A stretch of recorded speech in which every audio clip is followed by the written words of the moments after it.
안녕하세요, 구독자 여러분. 예전 어른들 말씀이 쌍가마를 가진 여잔 시집을 2번 간다고 하던데 전 쌍가마도 아닌데 왜 내 인생은 이 모양 이 꼴밖에 안 되나 모르겠어요. 남의 탓이나 정해진 운명 같은 건 믿고 싶지 않지만 제 기구한 사연 얘기 들으시면 여러분도 무슨 팔자가 그리 사납냐고 안 됐다고 하실걸요. 저 성격이 급해서 다른 인사말 제치고 바로 사연 속으로 들어가 볼게요. 1984년에 경기도 수원에서 태어나 자란 제 가족은 부모님과 밑에 남동생 하나였습니다. 아버지가 건설 현장에서 일하는 기술공이었는데 자주 집을 비우시고 했어도 저 좋아하는 통닭이랑 호떡 자주 사주시는 좋은 분이었던 기억이 있어요. 왜 이렇게 남 얘기 말하듯 하냐면 우리 아버진 참 일찍 세상을 뜨셨더랬죠. 저 중학교 다닐 때쯤 현장에서 사고로 목숨을 잃으셨거든요. 아버지가 가시고 난 뒤 집안은 무겁고 우울한 기분이 돌았습니다. 엄마는 원래도 아들만 예뻐하는 분이었지만 아버지의 부재로 더욱 남동생에게 애정 아닌 집착에 가깝게 그러셨죠. 그런 친정엄마를 이해 못하고 난 그냥 원망과 불신만 가득한 그런 상태였어요. 하도 내게 무관심한 친정엄마에게 반항하듯 하룻밤 외박을 했거든요. 가출같이 말이죠. 친구 집에서 자고 다음날 들어갔는데 친정엄마는 나한테 왜 집을 나갔냐, 어디서 자고 왔냐 궁금해하거나 걱정하는 것도 아니고 이렇게 툭 던지듯 말했어요. 기집애가 밖에 나가서 집안 먹칠할 생각 말어. 너 보고 뭐 되라고 기대 안 하니까 쥐 죽은 듯 학교나 다니다 졸업해. 대학은 무슨 대학? 네 동생 뒷바라지할 돈도 없다. 이런 식이었습니다. 제 친모는 딸에 대한 애정이 전혀 없었어요. 나도 딸 키우는 입장이지만 지금까지도 이해가 안 되는 그런 사람이었습니다. 누구에게나 사랑받지도 의지하지도 못한 채 청소년기를 마치고 국공립대학에 갔어요. 엄마에게 의지하고 싶지 않아서 혼자 학비랑 생활비 벌며 나와 살았습니다. 대학 때 몇 번의 연애를 했다가 같은 과 선배랑 사귀고 결혼까지 했어요. 나도 이제 나만의 가정을 일구고 살아보는구나 했죠. 임신하면서 다니던 회사도 그만두고 딸 하나 낳아 애지중지 키우며 남편이랑 괜찮게 살았어요. 하지만 내 집에 떨어진 불행의 씨앗은 남편 회사 후배의 작은 유혹 하나가 시작이었습니다. 그때 한창 주식 열풍이 불던 때였는데 주변에서 너나 할 것 없이 주식 얘기로 들끓었었죠. 남편도 회사 사람들하고 모여 누가 얼마나 벌었네, 나는 어디에 투자했네 그런 얘기들을 많이 듣고 집에 와서 저한테 하고 그랬어요. 하지만 남편 혼자 벌어 아끼고 아껴서 겨우 전 월세 사는 형편에 투자할 돈이 어디냐며 전 주식 같은 거에 관심 끄라고 했죠. 그렇지만 이미 남들과 돈 번 얘기에 마음을 빼앗긴 남편 귀엔 들리지 않았던 모양입니다. 가끔 회식하거나 친구들 만나 술 마시다 늦기는 해도 평소엔 퇴근 시간 맞춰 제깍제깍 집에 들어오던 남편은 맨날 술에 취해 새벽녘 집에 오는 거예요. 집에 있을 때 사람이 멍한 데만 바라보고 삶의 의지가 없는 듯 누워있거나 한숨을 푹푹 쉬는 것입니다. 회사 상사한테 안 좋은 일 당했나, 무슨 일인지 몰라도 자기가 말을 해줄 때까지 잠자코 기다려주자 하며 내 불안한 마음을 잠재웠습니다. 얼마 뒤 남편이 털어놓은 얘긴 결국 투자 실패였어요. 회사 퇴직금 미리 끌어 쓰고 대출받아 몽땅 퍼부어 샀던 주식이 마이너스 80%까지 떨어졌단 얘기였죠. 어느 집 누가 그랬다더라 인터넷에서 그런 얘긴 들었어도 그게 내 남편까지 그럴 줄은 몰랐습니다. 그런데 더 큰 문제는 단지 돈을 잃었다는 것이 아니었어요.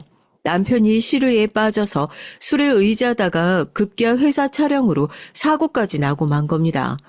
회사에선 평소 근태 엉망의 음주운전으로 교통사고를 일으켰다며 남편을 하루아침에 해고를 했고 그 모든 일을 겪으며 남편은 그냥 무너져 내렸어요. 다른 직장 알아볼 생각도 안 하고 집에서 근처 공원에서 소주나 까면서 신세한탄이나 했죠. 너무나 한심했습니다. 그런데 하다 이제 그 불만이 나와 딸에게 향하는 거 아니겠어요? 이거 다 네가 재수가 없어서야. 나 승진 미끄러지고 나한테 주식 사라고 한 신들이 만난 것도 다 저 딸년 태어난 해에 벌어졌어. 이년들, 니들이 내 인생 다 망쳤어. 이런 되지도 않은 말을 하던 남편은 나한테 손찌검을 한 것으로 모자라 어린 딸한테 가려는 걸 내가 겨우 막아섰다니까요. 그렇게 난동을 벌이고 난 이후 정신이 돌아온 남편은 손이 발이 되도록 싹싹 비는 게 그게 더 꼴보기 싫었어요. 실직한 남편 대신 내가 돈을 벌어야 하니 애를 어린이집에 맡기고 근처 식당에서 일했던 난 앞이 보이지 않는 현실에 대한 절망으로 사로잡혔습니다. 술에 취한 남편이 처음엔 막말과 욕설을 했지만 점점 손찌검에서 구타의 정도가 심해졌기에 이제 집에 들어가는 것도 무서웠어요. 그러던 어느 날 남편이 밀치는 바람에 소파 모서리에 머리를 찍고 전 잠시 정신을 잃고 말았습니다. 깨어난 뒤 그때 딱 이러다 죽겠구나 싶은 생각이 들더라고요. 이미 난 제정신이 아니었습니다. 두려움과 무서움에 사로잡혀서 그대로 혼자 집에서 도망쳐 나와버렸어요. 어디 갈 곳도 없어 근처 여관에서 며칠 지내다가 이성을 차릴 수 있었죠. 설마 그이가 딸에게까지 어떻게 하는 건 아니겠지? 이런 딸 걱정에 너무 두려워서 남편 몰래 조심조심 집에 들어갔는데 어쩐 일인지 집이 온통 들쑤셔져서 엉망이 되었고 딸도 남편도 보이지 않았습니다. 딸을 찾아 여기저기 헤매다가 이웃집 아줌마를 만났어요. 아유, 새댁 뭐하다가 이제 나타났어? 아주머니, 우리 영신이 딸 어딨어요? 남편도 안 보이고요. 말도 마. 지난주 금요일에 그 집 아빠가 술 먹고 고성 지르고 애 우는 소리에 난리가 나서 누가 경찰에 신고를 했나 봐. 다들 알지만 쉬쉬했지. 남편이 새댁한테 심하게 손대고 그랬지. 그런데 경찰이 왔을 때 그 남편은 어디로 도망갔는지 사라지고 애 혼자 울고 있어서 데려갔어. 왜냐면 엄마가 없다고 내가 그랬거든. 그 말에 해당 경찰서를 찾아보니 이미 딸은 임시보호시설에 보내졌다네요. 다급하게 경찰이 말한 시설로 찾아갔어요. 가서 내가 영신이 엄만데 애를 찾으러 왔다고 다짜고짜 말하니 거기 선생님으로 보이는 사람이 신원 확인이 필요하다고 날 사무실로 데려가려고 했죠. 하지만 내 눈은 그곳 어딘가에 내 딸이 있는지 찾고 있었어요. 그리고 저 멀리 땅바닥에 쭈그려서 돌을 던지고 있는 내 애의 모습을 찾을 수 있었습니다. 영신아, 딸에게 뛰어가서 아이를 끌어안고 얼마나 울었는지 몰라요. 품에 안긴 아이는 엄마가 보고 싶고 무서웠다며 철철 울었습니다. 그때만 생각하면 지금도 바로 눈물이 나요. 너무 애한테 미안해서요. 애를 데려와 남편이 나 가출한 걸 알고 어찌 나오려나 떨며 집에 있는데 이후 남편은 종적을 감추고 집에 오지 않았습니다. 그 일이 있고 보름 뒤 남편에게서 딱 한 번 연락이 왔는데 사채 때문에 어디 피해 있다며 돈을 많이 벌어서 언젠가 우리한테 돌아오겠다는 것이었죠. 그대로 집에 돌아오지 말라는 심정과 딸의 아빠인데 무사히 왔으면 하는 마음 두 가지가 공존했어요. 하지만 그 뒤로 그는 다시 돌아오지 않았습니다. 남편도 없고 혼자 애를 키워야겠으니 언제까지나 식당 파트타임이나 전전할 수는 없었어요. 정부에서 취업 지원 제도로 하는 직업교육도 받고 취업 상담하며 면접 본 회사 중 한 곳에 취직도 할 수 있었죠. 형편대로 딸아이를 어린이집에 맡기고 싱글맘으로 살며 왜 어려움이 없었겠어요. 그래도 애가 하루하루 커가며 날 웃게 해주니 그 기쁨으로 살 수 있었습니다. 어느덧 아이가 초등학교에 들어가면서부터 우리의 현실이 더 가혹하게 느껴졌어요. 학교에 써내야 하는 가정환경 조사서나 학부모 상담마다 아버지의 부재는 뼈아프게 다가왔거든요. 그리고 아빠가 없다고 아이가 친구들에게 놀림당하고 혼자 방에서 우는 걸 보며 나 혼자 노력한다고 충분한 것은 아니구나. 나도 누군가 옆에 있어주면 싶었습니다. 하루는 딸의 학교 준비물이 필요하다고 해서 퇴근하면서 들른 역 근처 문구점에 갔다가 신기한 광경을 하나 봤어요. 가게 사장님으로 보이는 남자가 중학생쯤 된 여학생과 실랑이를 벌이는 거죠. 아까부터 아저씨가 봤는데 너 호주머니에 손 넣어봐. 그거 아까 여기서 훔친 거 맞지? 아니에요. 원래 내 거 맞는데. 근데 왜 여기 가게에 바코드 스티커가 남았냐? 솔직하게 얘기하면 경찰에 안 보낼 거야. 결국 여학생은 닭똥 같은 눈물을 뚝뚝 흘리며 훔친 게 맞다고 잘못했다며 시인했어요. 마구 화내고 혼내거나 부모에게 연락할 줄 알았는데 의외로 그 사장님은 온화한 미소를 지으며 학생에게 그랬습니다.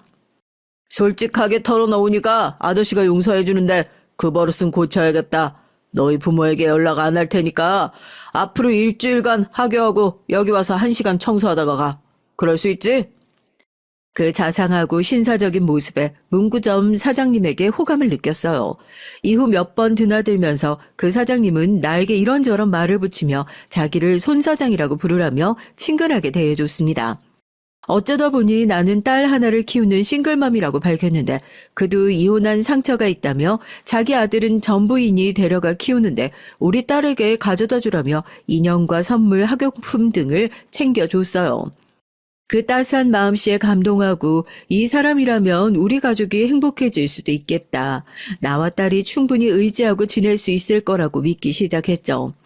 그렇게 손 사장님과 점차 가까워지면서 우리는 서로 사랑하게 됐습니다. 그에게 끌려 만나면서도 결혼 생각은 없었고 밖에서 따로 만나기만 원했어요. 하지만 그 사람은 아이에게 아빠가 필요하다고 난 당신 전 남편과 다르다며 결혼을 자꾸 채근하는 겁니다. 한 번은 내 딸과 처음 만나는 자리였는데요. 그는 딸을 보자마자 한쪽 무릎을 땅에 대고 아이의 키에 맞춘 낮춘 자세로 자상하게 인사를 건넸어요. 폭력적이었던 제 아버지의 영향으로 딸은 성인 남자를 무서워하는 편이었는데 이토록 자상한 모습에 그에게 금방 경계를 풀었던 것 같아요. 자기 이름을 수줍게 말하는 딸을 훌쩍 안아올려서 자기 무릎에 앉히고 손수 음식을 떠먹여주고 친아빠보다 더 아빠같이 대해줬습니다. 이 모습이 진정 내가 꿈꾸고 원하던 가족의 모습이었는데 싶어서 주책스럽지만 눈시울을 붉히고 말았죠. 이후로도 그는 딸이랑 함께 만나자고 해줬고 어린 딸을 집에 두거나 이웃에게 맡기지 않아도 되니까 나 역시 좋은 마음으로 셋이서 많은 시간을 보냈습니다. 그러다가 나중에 아예 그는 우리 집을 제 집 드나들듯 하게 됐어요. 그만큼 마음의 경계 없이 실제 가족처럼 지냈고 아예 집 현관 비밀번호를 알려주기까지 했으니까요. 하루는 일이 좀 늦게 끝나서 윗집 아주머니에게 딸을 부탁하고 서둘러 귀가했습니다. 그런데 집 앞에 도착했을 때 문 밖에서 들릴 만큼 웃는 소리, 두런두런 얘기 나누는 소리, 따스한 빛마저 새어나오는 것이 아니겠어요. 들어가 보니 딸은 집에서 손 사장과 함께 TV를 보며 웃고 떠들고 있었습니다. 당신이 어떻게 여기 와 있어요? 나 아무 부탁도 안 했었는데. 지난번에 오늘 야근으로 늦을 거라고 했잖아. 우리 영신이가 엄마 없이 혼자 있을 게 걱정돼서 가게 문 일찍 닫고 왔지. 내가 따로 부탁하지 않아도 스스로 영신이 아빠 역할을 자처해주니 이보다 더 고마울 수 없었죠. 그리고 그날 밤 그는 우리 집에서 자고 가기로 했습니다. 외로운 처지에 이미 마음을 모두 허락한 그와 처음으로 밤을 보내고 숨을 몰아쉬며 누웠을 때 그가 불쑥 물었어요. 이제 우리 언제 결혼할까? 당신 정말 나랑 결혼하고 싶어요? 우리 둘 다 실패한 적이 있는데 게다가 우리가 만난 지 얼마나 됐다고 너무 급한 건 아닐까? 지금도 이미 부부처럼 영신이랑 한 가족처럼 잘 지내고 있잖아. 뭘 망설여? 하지만 내가 망설인 이유는 다른 것이 아니었습니다. 첫 번째 남편, 그와의 결혼이 법적으로 끝난 것이 아니었기 때문이었죠. 사실상 전 남편은 실종된 상태였고 연락 두절이 되었다는 이유만으로 자동적으로 이혼이 되진 않는다고 하대요. 전 남편이랑 서류상 결혼 상태예요. 이혼하려고 했지만 실종 신고하고 5년이 지나야 이혼할 수 있다고. 아직 나 당신과 결혼할 처지가 못 돼요. 그래? 뭐 다른 방법이 있는지 알아봐야 되겠네. 그 사라진 전 남편 때문에 계속 기다릴 순 없는 노릇 아니야? 손 사장이 어디 찾아가서 알아보니 이런 경우 재판 이혼을 신청하면 된다고 했어요. 법원에서 보내는 서류를 전 남편 시댁 식구들이 받아주기만 하면 송달되는 것으로 보고 이혼이 성립될 거라고요.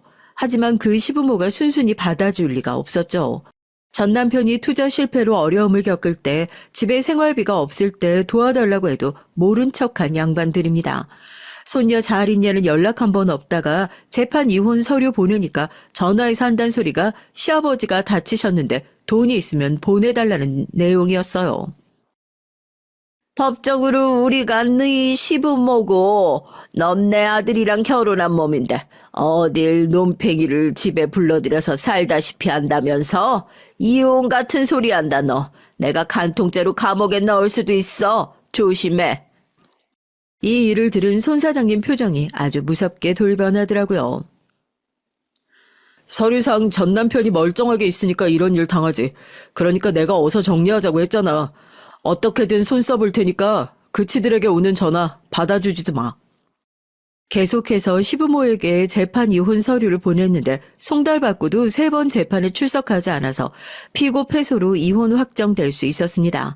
그런데 그 시부모들이 한 번은 찾아와서 자기 아들의 재산을 숨겨놓은 걸 안다는 둥 그거는 내놓고 이혼하라며 행패를 부렸죠. 참 어이가 없더군요. 전 남편 때문에 모은 돈 다 잃고 생활비도 내가 벌었는데 말이죠. 그런데 무식하고 목소리만 큰 시부모는 의외로 순순히 떨어지고 다시는 나타나지 않았는데 그것도 손 사장 덕분이었어요. 그가 100만 원을 그들에게 내밀면서 이 돈 받고 사라지면 아무 문제 삼지 않겠다. 그렇지 않는다면 그때부턴 내 동생이 어디 경찰서에서 일하는데 이 일들 모두 일이 찔러 넣겠다. 라며 강하게 나오니 100만 원 들고 사라지더랍니다. 결국 전 남편과 이혼이 성립된 이후 2번째 남편과 결혼을 하게 됐어요. 말이 결혼이지 뻑적지근하게 무슨 식을 올리거나 그런 일은 없었고요. 같이 혼인신고하고 영신이 데리고 남산타워 구경 가고 거기 또 유명한 게 360도 회전한다는 비싼 레스토랑이 있다면서요. 거기서 뷔페 밥을 먹은 날이 2번째 남편과의 결혼식이 전부였죠. 나와 남편 사이에 딸 영신이가 볼을 비비며 남산타워 전망대에서 찍은 사진 속에 그때 우리가 행복했다는 증거로 남아있죠. 첫 번째의 결혼이 심하게 나빴기 때문에 이번엔 정말 잘 살아보고 싶었습니다. 남편 식사를 성의껏 챙겨주고 가게 매출이 좋지 않아 집에 가져오는 돈이 얼마 없더라도 바가지 한번 긁지 않았어요. 그런데 내 마음을 알아주듯 새로운 남편은 가정적이고 좋은 사람이었습니다. 회계 결산 등으로 직장일이 바쁠 때면 남편이 딸의 등하교랑 숙제도 나 대신 봐줬고요. 내 가게는 학생들을 상대로 하는 것이다 보니까 좀 일찍 문을 닫아도 되고 아니면 아예 영신이 데리고 가게에서 돌봐줄게. 저녁도 알아서 시켜 먹을 테니까 당신은 아무 걱정하지 말고 열심히 일해서 승진하라고. 이렇게 말해주는 남편을 믿고 열심히 회사 일하고 성과를 낸 덕분에 관리직 여자가 거의 없는 우리 회사에서 거의 최초로 차장까지 달 수 있었습니다. 일을 마치고 늦은 밤 귀가해서 딸의 방에서 애 재우다 잠든 부녀의 모습을 보며 감격의 눈물을 흘린 날도 있었죠. 비록 의붓 아버지라고 해도 남들이 전혀 눈치채지 못할 만큼 남편과 딸은 다정하고 돈독한 사이였다니까요. 이렇게 좋은 남자와 만날 수 있음에 감사드리며 우리 셋은 행복한 시절을 보냈습니다. 그렇지만 우리네 사리가 좋은가 하면 또 다투고 힘든 시기가 찾아오곤 하죠. 어느덧 딸이 중학교 2학년 사춘기 나이에 접어들면서 저의 근심은 늘어갔습니다. 착하고 속 깊던 애가 사춘기를 거치며 날라리가 되어버린 거예요. 모범적이고 성실하다며 선생님들 총애받던 애가 이젠 학교 공부가 뒷전이 됐어요. 학교에 가는 건지 데이트에 가는 건지 고데기로 머리 말고 화장하느라 등교 시간도 넘겨서 지각하기 일쑤에 밖에 나가서 뭐하고 다니는지 집에 늦게 들어오곤 했죠. 엄마로서 대화라도 할라치면 귀를 닫은 채 매사 자기 인생과 외모 탓을 나에게 돌리고 불만이 많더라고요, 애가. 그래, 사춘기엔 시간이 약이다. 애가 크면 괜찮아질 거라 하며 지내던 어느 날이었습니다. 퇴근하고 와서 집에 있어야 할 남편이 보이질 않는 거예요. 처음엔 가게에 있거나 친구 만나러 갔나 하고 기다려봐도 밤 12시가 넘도록 오질 않았어요. 남편을 기다리면서 여러 번 핸드폰에 전화했지만 받지도 않았고요. 기다리며 빨랫감을 정리하다가 이상한 느낌에 어떤 의혹 하나가 마음속에서 떠올랐습니다. 설마 그이가 가출해버린 걸까? 예전에 그 전 남편처럼? 그 생각에 뒤져보니 농속의 트렁크와 짐가방이 사라졌고 그이가 쓰던 옷과 화장품도 없어진 걸 발견하고 말았어요. 무엇보다 장롱 속에 숨겨놨던 금부치와 현금, 거기에 아파트 사려고 한 푼 두 푼 모아놨던 통장이랑 인감 도장까지 싹 없어졌다는 걸 보고 머릿속이 멍해지고 말았죠. 급히 남편 가게에 가봤지만 그 앞에 도착하자마자 털썩 주저앉을 수밖에 없었어요. 남편의 문구점은 굳게 문이 닫혀 있었고 유리창 너머로 보이는 내부는 운영을 멈춘 지 꽤 지난 모습이었어요. 그리고 문과 유리창에 흰색 도화지에 붙은 글씨로 폐업 정리라는 문구가 붙어 있었습니다. 남편이 가게를 정리한 지 여러 날이 지난 것 같았어요.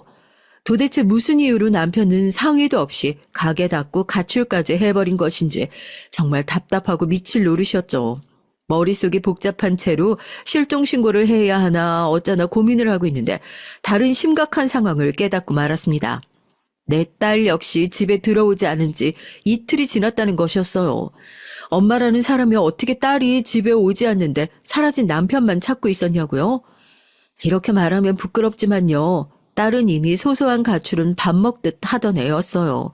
자정이 되도록 집에 오지 않아서 애를 찾으면 어디 오락실이나 PC방에 있었고 때로는 놀이터에서 불량한 친구들과 소주랑 과자를 먹고 놀았어요.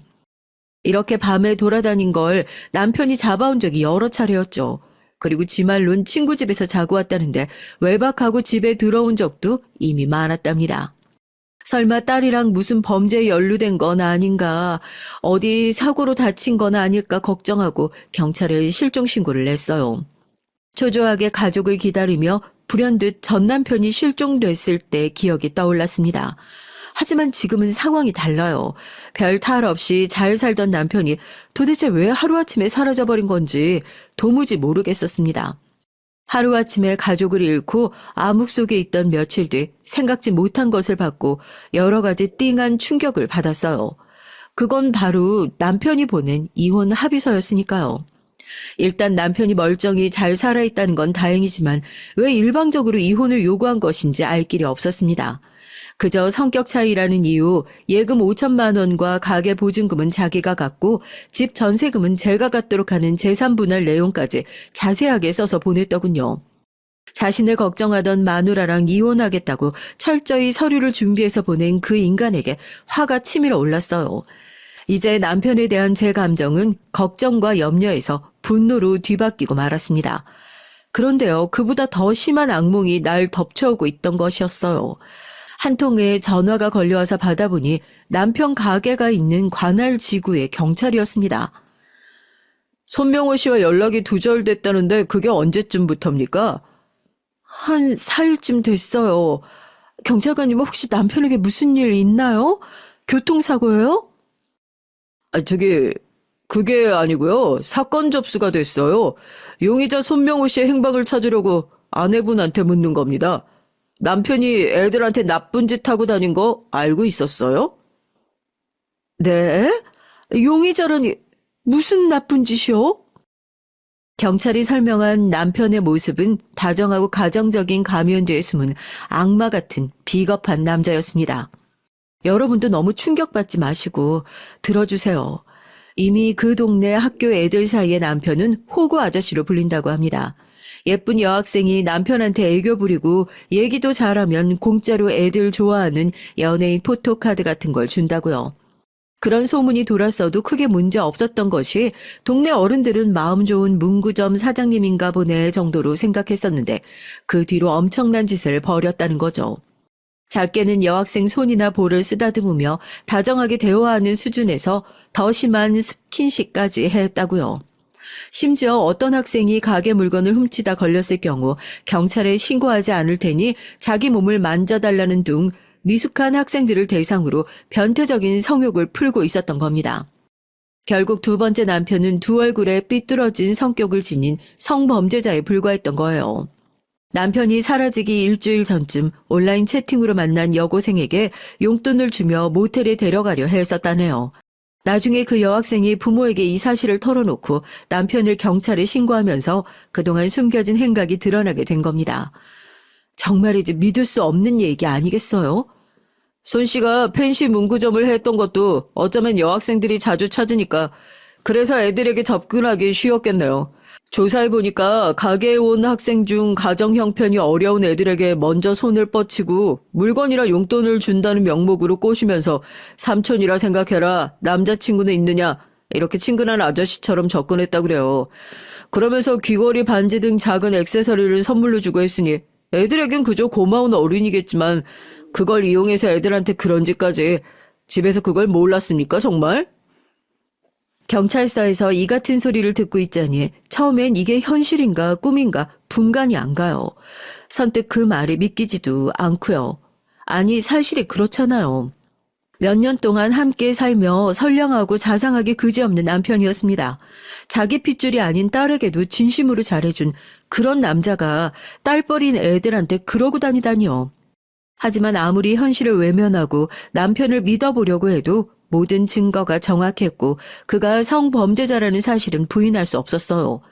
남편에게 속고 산 것도 억울하고 또 딸은 실종된 채로 죽지 못한 심정으로 살아야 했습니다. 사는 게 괴로워서 이사 가보려고 죽으려고도 해봤지만 그럼 내 딸은요?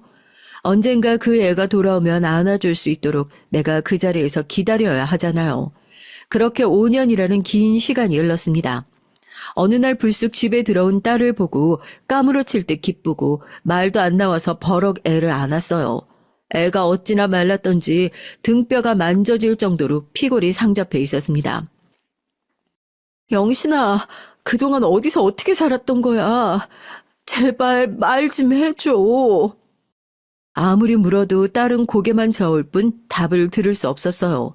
또 하나 놀라운 사실은 딸 옆에 제 남동생이 서 있었다는 것입니다. 친정 엄마의 차별로 인해 또 나이 터울이 많이 나는 남동생과 난 연락하거나 교류하는 사이가 아니었거든요.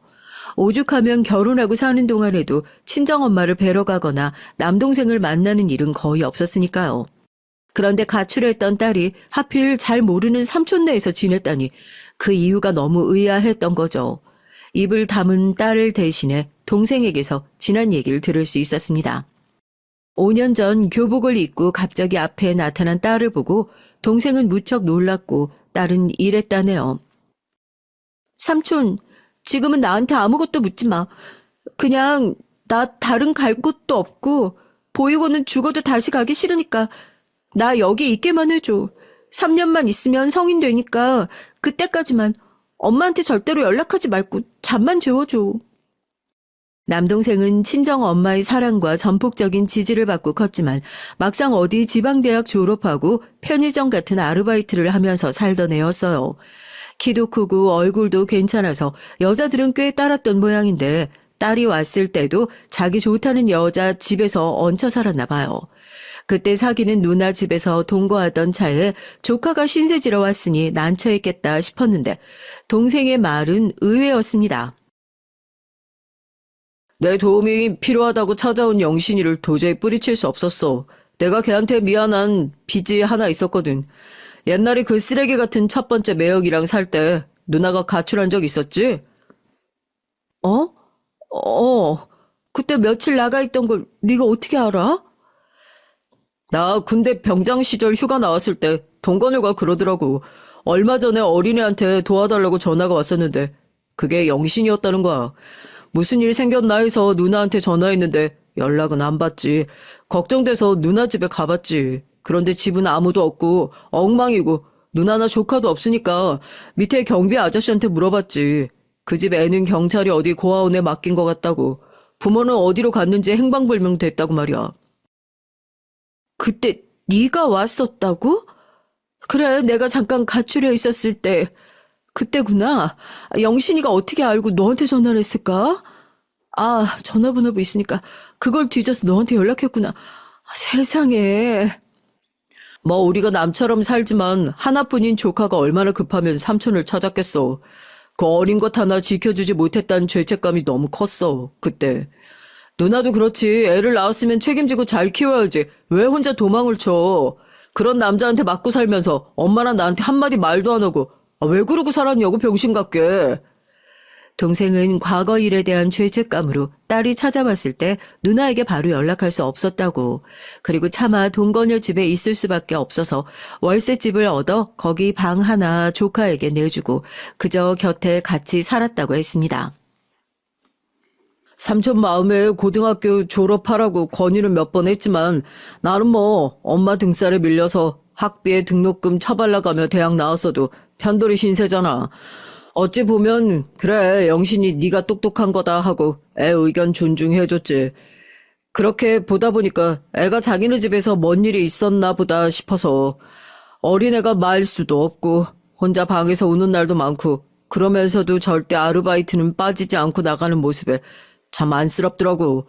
몇 번이나 누나에게 연락하려고 했지. 그런데 영신이가 그랬어. 엄마나 아빠가 나 여기 있는 거 알면 자긴 삼촌마저 믿을 수 없다고. 삼촌도 모르는 또 어딘가로 가서 숨어 살 거라고 말하는데 내가 어쩔 수 없었지. 이 자식아, 아무리 그렇다고 해도 5년이나, 그 5년 동안 내가 엄만데 딸 잃고 어떤 심정으로 살았는지 알기나 해? 그랬겠다. 미안하게 생각해. 그런데 누나, 영신이한테 얘기 들어봤어?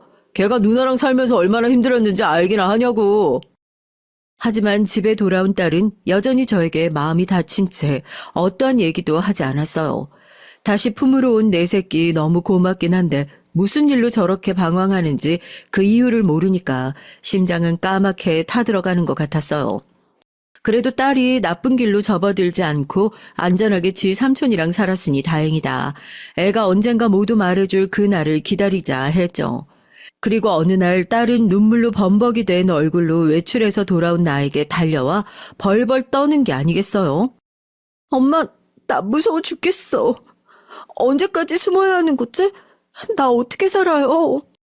도대체 무슨 일을 겪고 있던 거냐고 물으니까 그제야 딸은 그간 겪은 일들을 털어놓기 시작하는데 얘기를 들으며 심장은 오그라들고 머릿속은 폭탄처럼 펄펄 끓고 김이 새어나오는 것 같았습니다. 딸이 집에 돌아온 것을 어떻게 알았는지 몇 년 피해 다녔던 스토커가 급기야 집까지 찾아와 문을 두드린 걸 보고 딸은 기겁하고 말았다는 거죠. 그리고 그 스토커는 바로 다름 아닌 두 번째 남편, 딸의 의붓 아버지였습니다. 두 번째 남편은 그루밍, 가스라이팅 등을 통해 내 딸을 그저 자기 마음대로 부릴 살아있는 인형으로 만들려 했던 거예요. 의붓 아버지의 그루밍은 서서히 그리고 교묘하게 애정 어린 말투와 친근한 접근으로 딸의 마음을 얻었죠. 그런데 그의 심리적 조종은 점점 더 교묘해지면서 점점 딸의 자존감을 무너뜨린 겁니다. 아빠 말고는 아무도 널 사랑하지 않을 거다. 너 혼자서 아무것도 할 수 없다. 너 때문에 네 친부가 그랬던 거야. 바로 너 때문에. 아직 어린애한테 이런 말들로 자신이 정말 잘못된 사람인지 의문을 품게 한 거죠. 거기에 더해 딸이 의존할 사람은 오직 자기뿐이라며 엄마인 나에 대해 너희 엄만 자기 신세 망친 널 낳은 걸 내내 후회했다. 그래서 옛날에 널 버렸던 거다. 지금도 이 아빠가 없으면 네 엄만 또 널 떠나서 고아원에 보낼 거다. 네가 그랬잖아. 고아원 기억이 악몽과 같다고. 다시 그때로 돌아갈래? 이렇게 말도 안 되는 얘기를 지어내어 나에 대한 증오를 딸에게 심어주었던 겁니다. 그러면서 나한텐 자기가 아이의 등하원을 책임지겠다, 아이와 집에 있어주겠다 하며 많은 시간을 함께 보낸 거죠. 그것도 모르고 난 돈 열심히 벌어서 우리 딸 먹고 싶은 거 입고 싶은 거 다 해주려고 남편만 믿고 밖에 있었고요.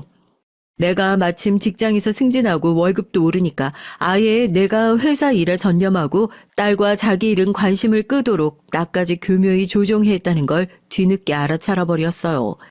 그랬더니 남편은 자신의 인생 목표는 널 행복하게 만들어주는 것이고 널 위해 죽을 수 있다고, 내 사랑은 너뿐이라며 중학생이 된 애한테 노골적으로 사랑을 표현했다고 합니다.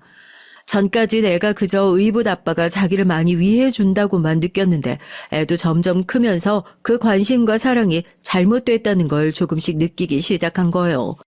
그렇지만 엄마인 난 물론이고 주변 선생님이나 친구들과 이 얘기를 꺼낼 엄두가 나지 않았답니다. 그래서 아이는 속으로 힘들어하며 방황했던 거예요. 가출을 일삼았던 것도 집에 들어오기 무서웠다고요. 그러던 어느 가을밤 자고 있는데 갑자기 누가 자기 옆에 쓱 하고 눕더랍니다.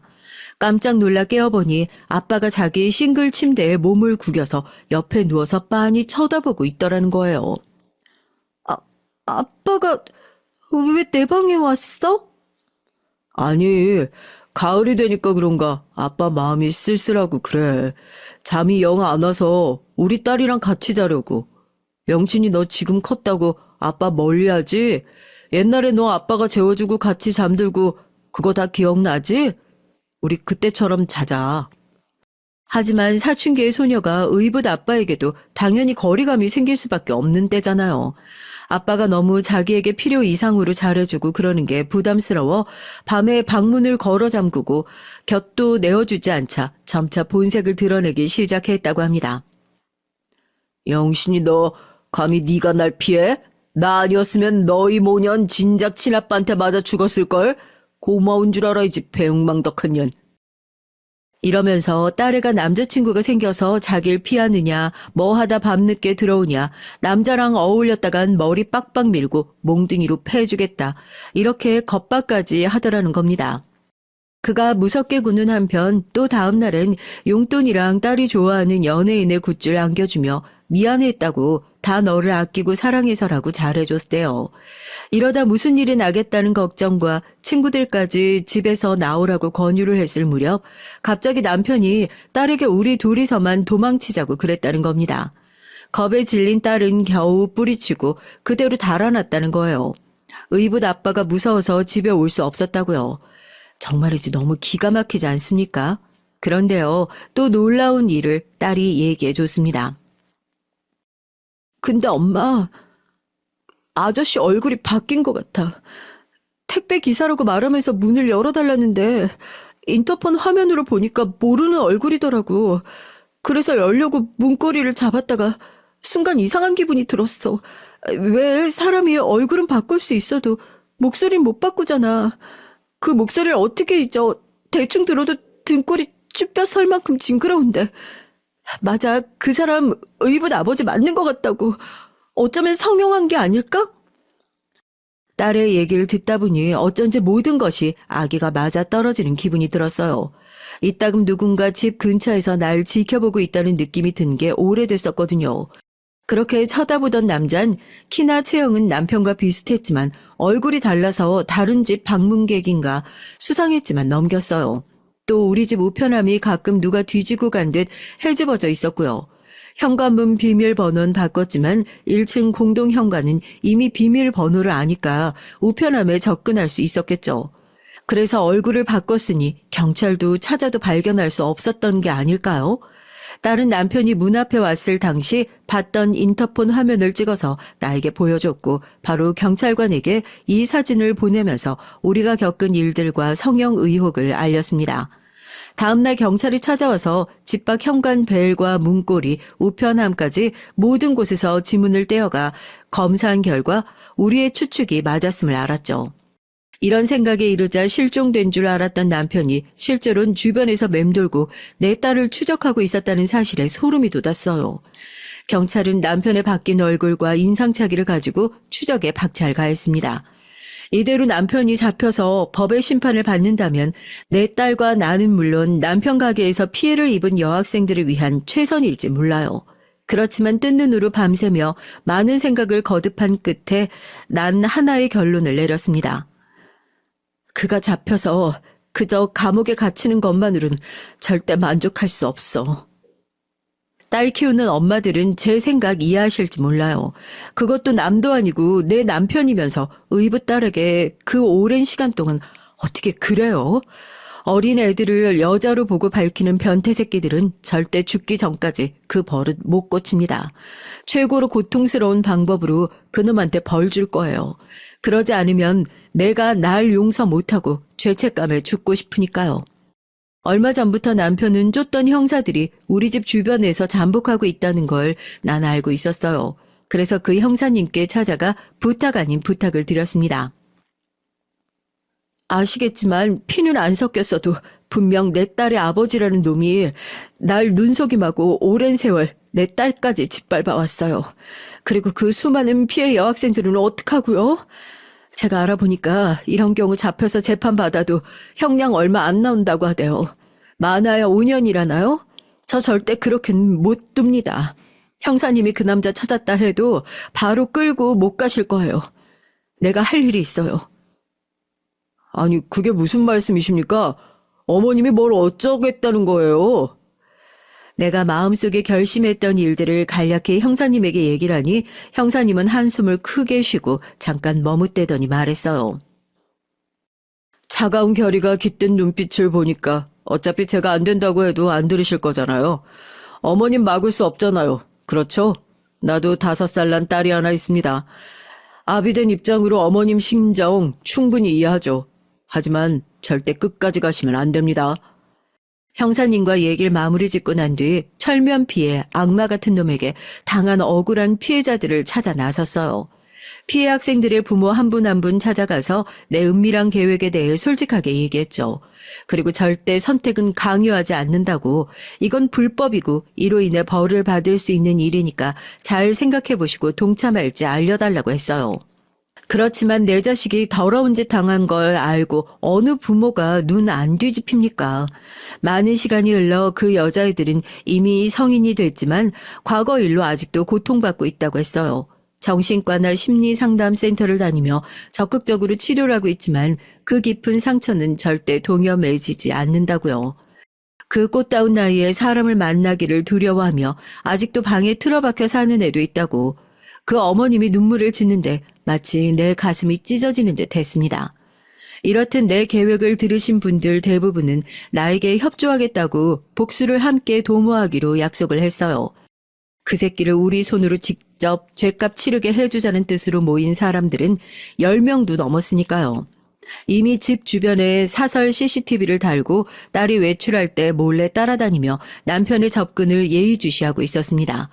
그놈은 어떻게 감시망을 피해 다니는지 열흘이 지날 때까지도 그 머리카락조차 찾아낼 수 없었어요.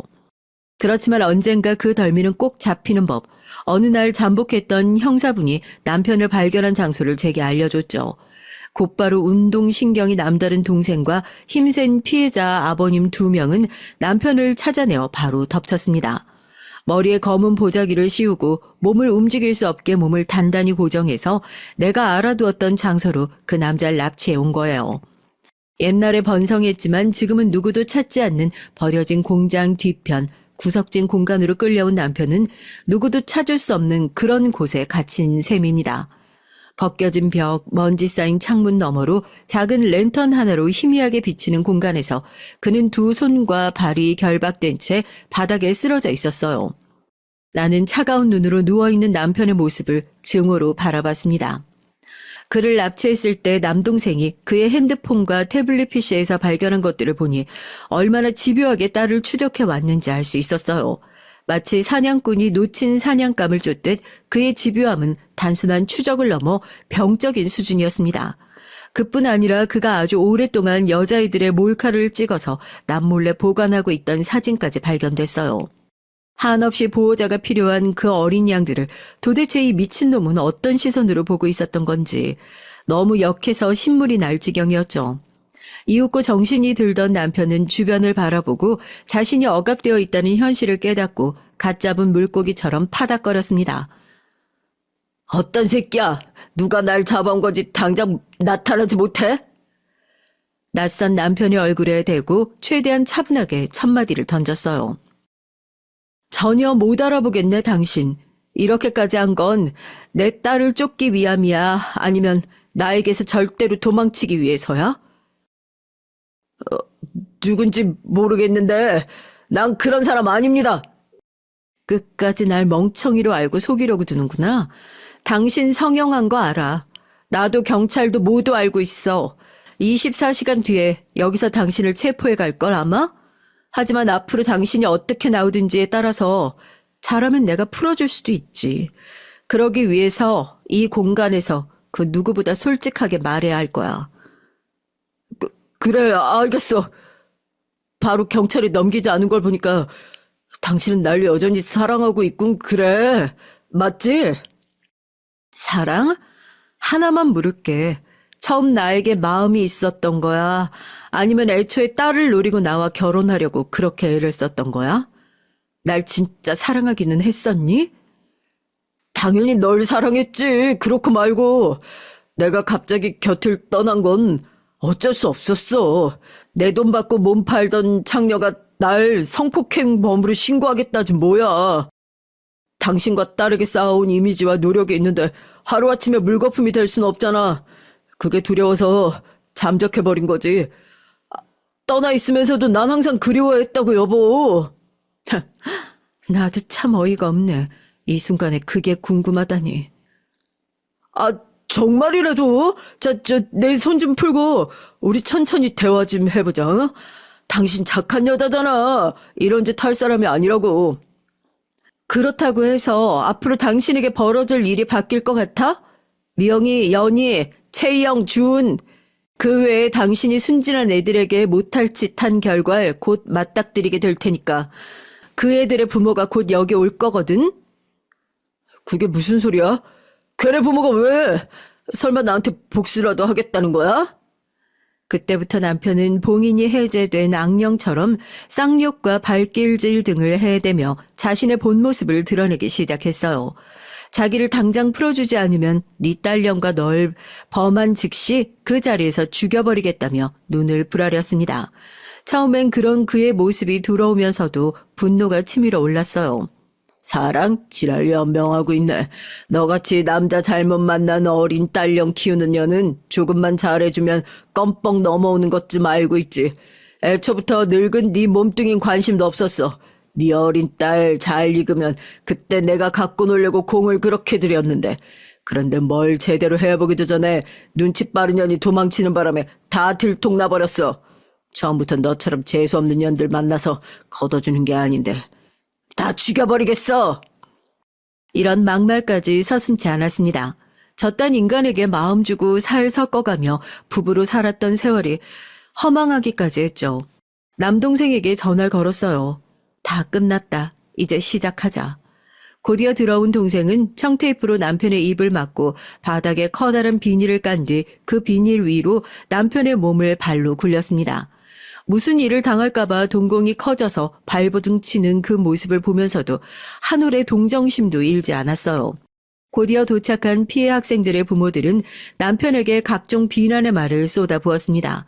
욕으로도 성에 안 차는지 남편의 머리와 복부 등 신체를 가격하는 분도 있었죠. 거기까진 괜찮았는데 어떤 아버님이 쇠망치를 들고 와서 남편에게 달려들길래 남자들이 겨우 몸으로 그분을 막았습니다. 저 인간을 보호하고자 함이 아니에요. 우리가 심하게 하면 제대로 법정에서 죗값을 받지 않고 도리어 우리를 고소할 거 아니에요? 제발 이성을 찾으세요. 그 아버님은 망치를 떨어뜨리고 주저앉아 땅을 치고 우셨습니다. 저 빌어먹을 새끼가 내 딸 허벅지며 가슴을 만졌을 생각만 해도 혀 깨물고 죽고 싶은 심정이라면서요. 어디 그게 그 아버님만의 심정이겠어요? 모두가 한마음으로 분노에 휩싸여 그 변태놈을 죽일 듯이 노려봤습니다. 얼마나 공포심에 사로잡혔던지 급기야 남편은 소변까지 지리고 싹싹 빌며 사죄를 거듭했죠. 그저 호랑이를 앞에 둔 한 마리 개처럼 되고 말았어요. 이 변태 범죄자 놈아, 지금을 기억해. 우린 죽을 때까지 내 새끼 건드린 널 계속 노릴 거야. 우리 중 누군가의 이성이 마비되는 순간 네 목에 칼이 꽂힐 테고 또 한 번만 여자애들 손끝이라도 닿기만 해봐. 어디.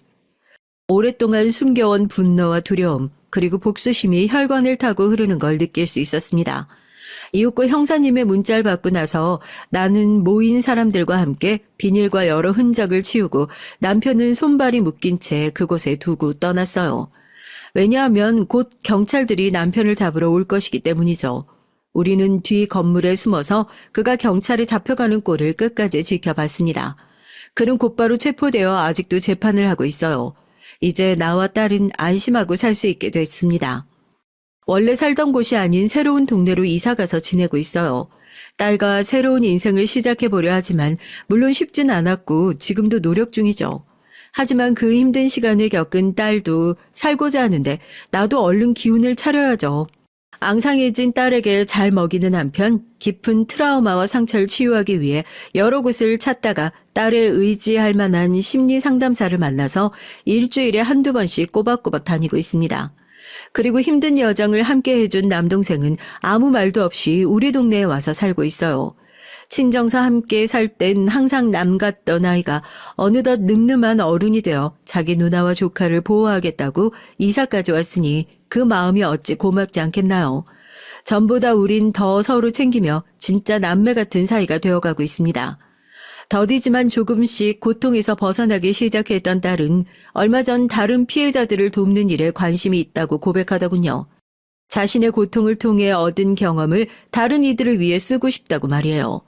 마냥 애인 줄 알았던 애가 이렇게 바르고 강하게 컸다니 내 딸이 자랑스럽고 고마울 따름입니다. 저도 딸과 같이 성폭력 피해자 지원센터에서 자원봉사에 동참하고 있어요. 그분들과 어두운 과거를 드러내고 얘기하고 서로의 경험과 생각을 나누면서 오히려 내 상처도 아문다는 느낌을 받고 있습니다. 우리 모년 삶의 긍정적인 면들을 하나씩 다시 발견해 나가고 있어요. 이따금 딸의 미소를 볼 수 있어서 그걸 보는 것만으로 전 세상 무엇도 바라지 않습니다. 처음엔 꺼내기 힘든 얘기였지만 여기서 모두 털어놓고 더 힘내서 한 발 한 발 세상을 향해 내딛어 보려고 해요. 더 이상 두렵고 숨어 사는 나약한 존재가 아니라 당당하게 일어서는 저희 모녀를 여러분도 응원해 주실 거죠? 저희에게 댓글로 힘을 주시고 미력한 글솜씨에도 끝까지 봐주신 여러분들에게 고개 숙여 깊이 감사드립니다. 안녕하세요. 전 40대 여자입니다. 전 대학교 때부터 학교 선배랑 당시의 남자친구이자 현재 남편을 오랫동안 제가 짝사랑했었어요. 대학을 졸업하고 취직하고 나서도 몇 년 동안 남편 주위를 맴돌다가 결국은 눈이 맞아 남편과 연애를 시작하게 됐습니다. 그때 전 뛸 듯이 기뻤죠. 그렇다 보니 전 남편이 장남이든 차남이든 그런 걸 따질 새도 없이 그냥 빨리 결혼부터 하고 싶었습니다. 그땐 전혀 몰랐던 거죠. 시월드라는 게 어떤 건지 말이에요. 세상의 모든 시댁이 그렇겠지만 저희 시댁도 특이해요. 시아버지가 마치 집안의 왕처럼 군림하고 계셨습니다. 반면 저희 친정은 유독 가족끼리 격이 없이 자유분방하게 지내다 보니 전 특히나 적응이 바로 안 됐어요. 남편과 시동생은 시아버지에게 존댓말을 사용했습니다. 물론 다 큰 자식이 부모에게 반말하는 것보다 존대를 하는 게 보기는 좋긴 하죠. 그런데 그게 좀 정도가 심했어요. 한 번은 그런 적이 있어요. 남편과 제가 한창 연애할 때였는데 저녁 8시만 되면 남편에게 시아버지가 전화를 하셨습니다. 지금 시간이 몇 시인데 아직도 밖에 있어? 저녁 먹으면 대충 하고 집에 일찍 들어와라. 네, 아버지. 시간이 벌써 이렇게 된 줄 몰랐습니다. 지금 바로 여자친구 집에다 데려다주고 집으로 가겠습니다. 시아버진 30이 넘은 아들에게 저녁 먹었으면 집에 들어와야 한다고 하셨어요. 회사 회식이나 모임이 아니면 술을 먹는 것도 절대 안 된다고 하셨고요. 전 아무리 들어도 시아버지의 말이 이해가 되지 않았는데 남편은 시아버지의 말에 항상 수긍했어요. 전 그런 남자친구가 이해가 되질 않았습니다. 오빠 나이가 몇 살인데 술도 못 먹고 늦게까지 친구도 못 만난다는 게 말이 돼? 오빠 답답하지도 않아? 나라고 평생 이렇게 살고 싶겠어. 근데 아버지 말씀대로 안 하면 1시간이고 2시간이고 꼬박 잔소리 들어야 돼.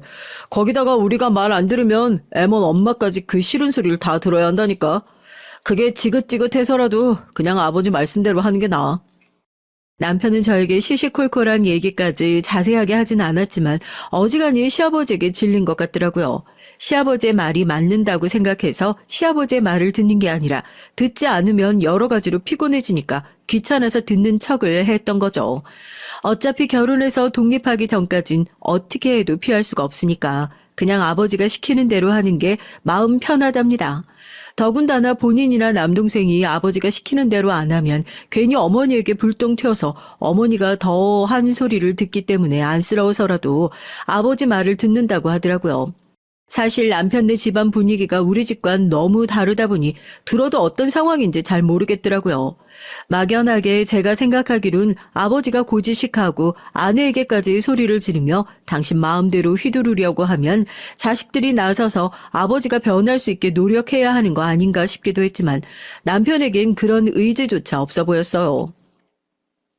우리라고 아버지한테 반항 안 해봤겠어. 해봐야 소용없으니까 안 하는 거야. 우리 아버지랑 얘기하느니 벽하고 얘기하는 게 더 낫다니까. 아버지의 얘기만 나오면 남편은 다른 사람 같았습니다. 제가 아는 남편은 굉장히 리더십도 강하고 적극적인 사람이에요. 제가 남편을 좋아하게 된 것도 그런 면을 보고 반했습니다. 남편이 대학 때부터 워낙 바른 생활 사나이로 유명했거든요. 공부도 잘하고 친구들과 사이도 좋아서 어디를 가나 주목받는 사람이었죠. 그런 사람이 아버지를 얘기할 때마다 의욕이라고는 없는 눈동자로 답이 없다는 식으로 얘기를 할 때면 안쓰럽기까지 했어요. 남편도 저도 연애도 제법 했고 회사에서 자리도 잡았으니 자연스레 결혼 얘기가 나왔습니다. 저와 남편은 결혼 계획을 세우자마자 바로 양가에 인사를 드렸고요.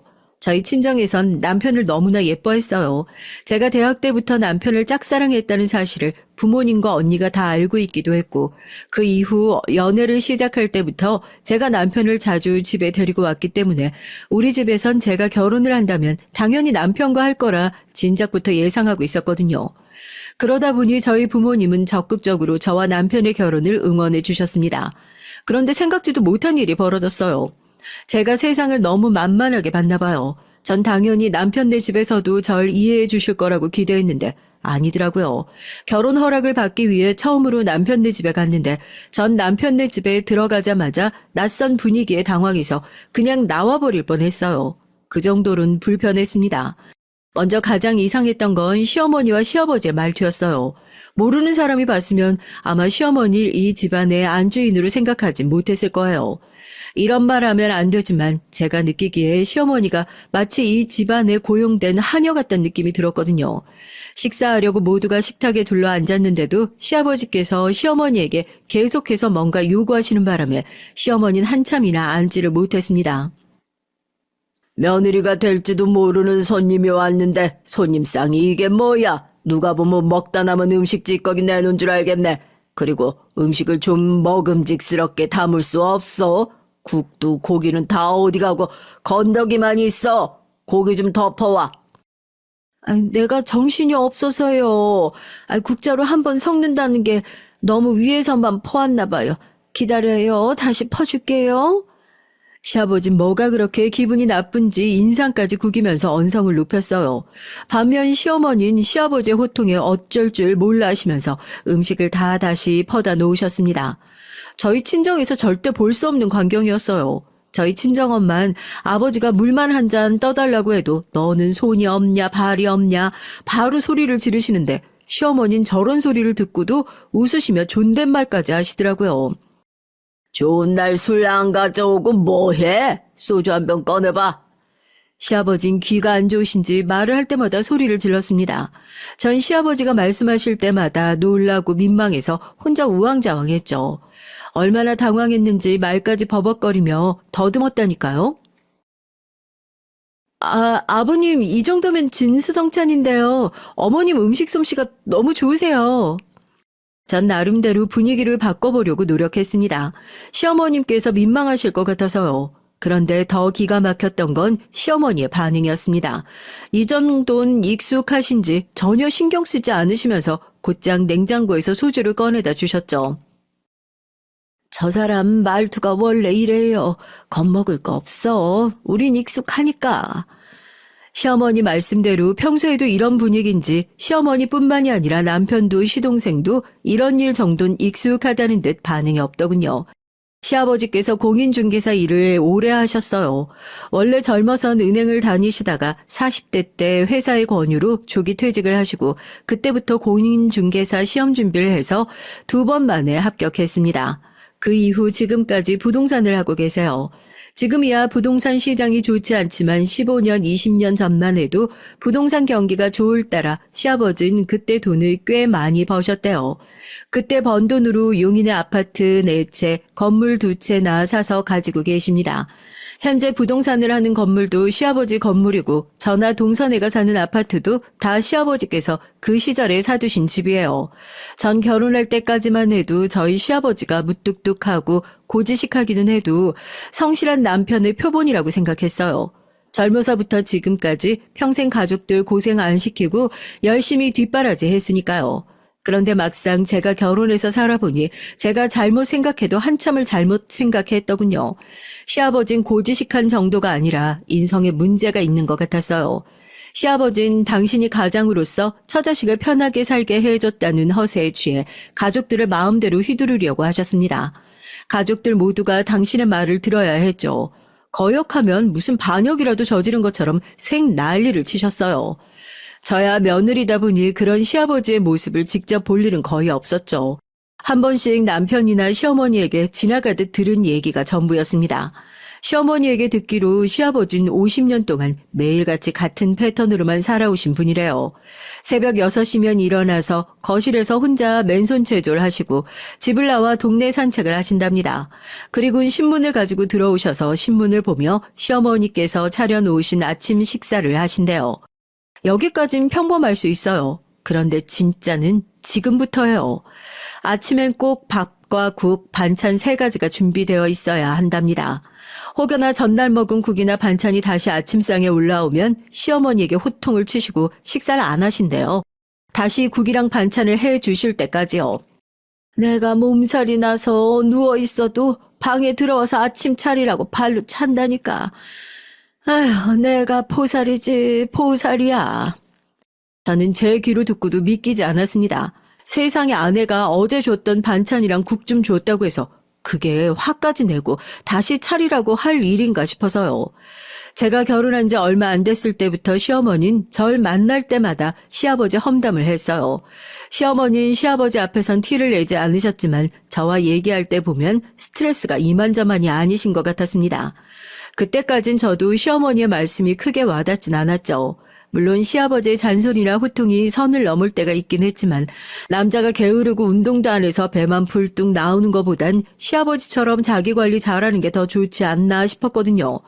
그런데 막상 제가 그 모습을 직접 목격하고 나니까 피곤해도 너무 피곤하더라고요. 시어머니께서 왜 그렇게 힘들다고 하셨는지 이해가 됐어요. 결혼하고 1년쯤 넘었을 때 일이에요. 우리 집 화장실 변기가 망가져서 화장실 공사를 급하게 해야 했죠. 화장실 공사가 5일 정도 걸린다고 해서 남편과 제가 우리 집에서 가까운 시댁에 머문 적이 있습니다. 그때 제가 시아버지를 보고 기가 막혀서 완전히 질려버렸어요. 제가 직접 목격한 현실은 시어머니의 얘기보다 더 심했거든요. 시아버지는 본인이 새벽 6시에 일어나는 걸 다른 가족들에게까지 강요를 했어요. 죽어서도 자는 잠 뭐가 아쉽다고들 그렇게 오래 자. 너희도 이 김에 일찍 일어나서 나랑 운동도 좀 하고 책도 읽고 해라. 그래야 자식한테 본이 될 수 있는 거야. 시아버진 새벽 6시만 되면 방마다 돌아다니시며 기상을 외치며 다니셨습니다. 그뿐만이 아니에요. 안 일어나면 방에 불까지 켜고 일어날 때까지 문 앞에 계셨어요. 당신 아들들에게 그러는 건 저도 그러려니 하겠어요. 하지만 전 며느리잖아요. 며느리가 자는 방에 문까지 벌컥벌컥 열고 들어와서 일어나라고 불까지 켜는데 정말 육성으로 짜증을 낼 뻔했습니다. 어차피 7시면 일어나서 출근해야 하는 사람들한테 굳이 6시에 일어나서 같이 산책하고 아침까지 먹자고 하시니 전 기가 찰 노릇이었죠. 자기야, 아버님 왜 저러시는 거야? 당신이 나가서 좀 말려봐. 전 시댁에서 지낸 첫날부터 짜증이 나서 남편에게 화를 냈어요. 제발 시아버지 좀 말려보라고요. 말해봐야 우리 아버지 소용없다니까. 어차피 딱 5일인데 괜히 시끄럽게 하지 말고 그냥 5일만 좀 참자 여보. 남편은 어차피 얘기해봐야 시아버지께서 더 잘하고 하실 일 없으니 그냥 시키는 대로 하자고 했어요. 고작 5일이니까요. 그쯤 되니 슬슬 시댁이 어떤 분위기인지 저도 체감이 되더군요. 시아버진 그냥 독불 장군이었습니다. 말이 안 통하는 벽이나 다름없으니 주변 사람들이 다 저어주는 거였고요. 하지만 저도 우리 친정에선 유명한 고집불통으로 불려요. 제가 안 하겠다고 한번 우기기 시작하면 부모님도 언니도 절 당해내질 못했습니다. 전 시아버지께서 불까지 켜고 문 앞에서 기다리시는데 일어나지 않았어요. 돌아 누워서 더 잤습니다. 그러자 시아버지께서 안 되겠다 싶으셨는지 어흠 하시며 헛기침을 하시더군요. 전 시아버지께서 그렇게까지 하시는데 무시하고 계속 누워있는 건 예의가 아닌 것 같아 슬쩍 침대에서 일어났죠. 그러자 시아버지는 기다렸다는 듯 방으로 들어와서 절 부르셨습니다. 해가 중천에 떴는데 아직도 잠은 어떡해? 얼른 일어나서 같이 동네나 한 바퀴 돌고 오자. 너희 신랑은 벌써 씻고 나왔어. 며느리랑 같이 산책하고 싶어서 깨웠다고 좋게 말해도 나갈까 말까인데 시아버진 미간까지 잔뜩 구긴 채로 후딱 일어나라고 호통을 치셨어요. 안 그래도 피곤한데 시아버지가 그렇게까지 얘기를 하시니 전 더 일어나기가 싫더군요. 아버님, 저 조금 있으면 출근해야 되니까 그냥 조금만 더 잘게요. 저 원래 아침에 뭐 먹으면 소화 안 돼서 일도 잘 안 되거든요. 그 순간 시아버지의 표정을 보여드릴 수만 있다면 보여드리고 싶네요. 며느리인 제가 시아버지의 말씀대로 하지 않겠다고 한 게 아무래도 충격적이었는지 입까지 벌리고 한참 동안 절 노려보시더라고요. 그러더니 하시는 말이 꼰대 그 자체였습니다. 그네, 너는 안 먹어도 네 남편 밥상은 차려줘야지. 산책 안 갈 거면 지금 당장 일어나서 네 시어머니 도와서 상이나 차려. 시아버진 당신 하실 얘기만 하고는 문을 쾅 닫고 나가버렸습니다. 그러곤 곧장 남편을 데리고 산책 가시는 것 같더라고요. 시아버지도 제 행동에 기분이 상하셨겠지만 저도 시아버지의 행동에 기분이 상한 건 마찬가지였어요. 전 입술을 삐죽거리며 주방으로 나왔습니다. 아이고 뭐로 나와. 밥상은 내가 차릴 테니까 그냥 들어가서 더 차. 시어머니는 시아버지가 원래 저렇게 융통성이 없다면서 혀를 차시며 저에게 들어가서 더 자라고 하셨어요. 전 이미 잠이 다 깨버렸으니 그냥 아침상 차리는 걸 돕겠다고 했고요. 전 그제야 시어머니의 마음이 조금은 이해가 되는 것 같았습니다. 저렇게 말이 안 통하는 남자랑 어떻게 30년을 넘게 사셨을까 싶더라고요.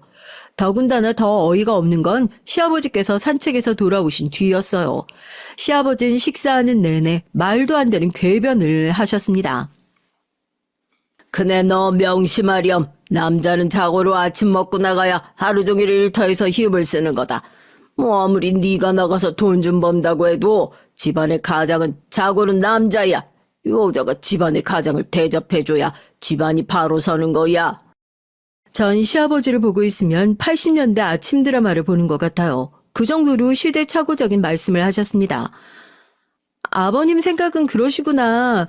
근데 저희 친정은 그렇지 않아서요. 친정엔 아버지만 빼고 다 여자라 그런지 집안의 남자가 자꾸 큰 소리 내면 여자가 나가서 기죽는다고. 자고로 남잔 여자한테 큰 소리 치는 거 아니라고 배웠거든요. 제가 명색이 맏며느리긴 하지만 전 시아버지 시대 때 며느리가 아니에요. 저희 친정은 워낙 자유분방한 분위기 속에서 저도 귀하다면 무지 귀하게 자랐습니다. 결혼 전엔 주방에 들어가 본 적도 없고요. 그런 저에게 자꾸만 말도 안 되는 80년대 가부장적인 사고방식을 주입하려고 하시니 받아들이기 힘들었어요. 제가 시아버지에게 꼬치꼬치 말대꾸를 할 때마다 시아버지의 표정은 일그러졌습니다. 반면 시어머니는 저에게 잘했다고 엄지손가락을 축혀 세우셨죠. 잘했다, 잘했어. 저 인간이 딸이 없어서 그런지 여자 귀한 줄을 몰라. 그래도 저 놈팽이가 며느리 무서운지 큰애 너한테는 아주 꼼짝을 못하는구나. 시어머니 말씀대로 결혼 초반엔 시아버지도 저에게까지 심하게 하진 못하셨어요. 아무래도 당신 자식이 아니니까 시아버지도 저에 대해 파악하는 시간이 필요하셨던 것 같아요. 그런데 사람이 어디 변하나요? 시아버진 제가 당신이 원하던 맏며느리 상과 점점 더 달라지니 언제부턴간 저까지도 마음대로 휘두르려고 하셨죠.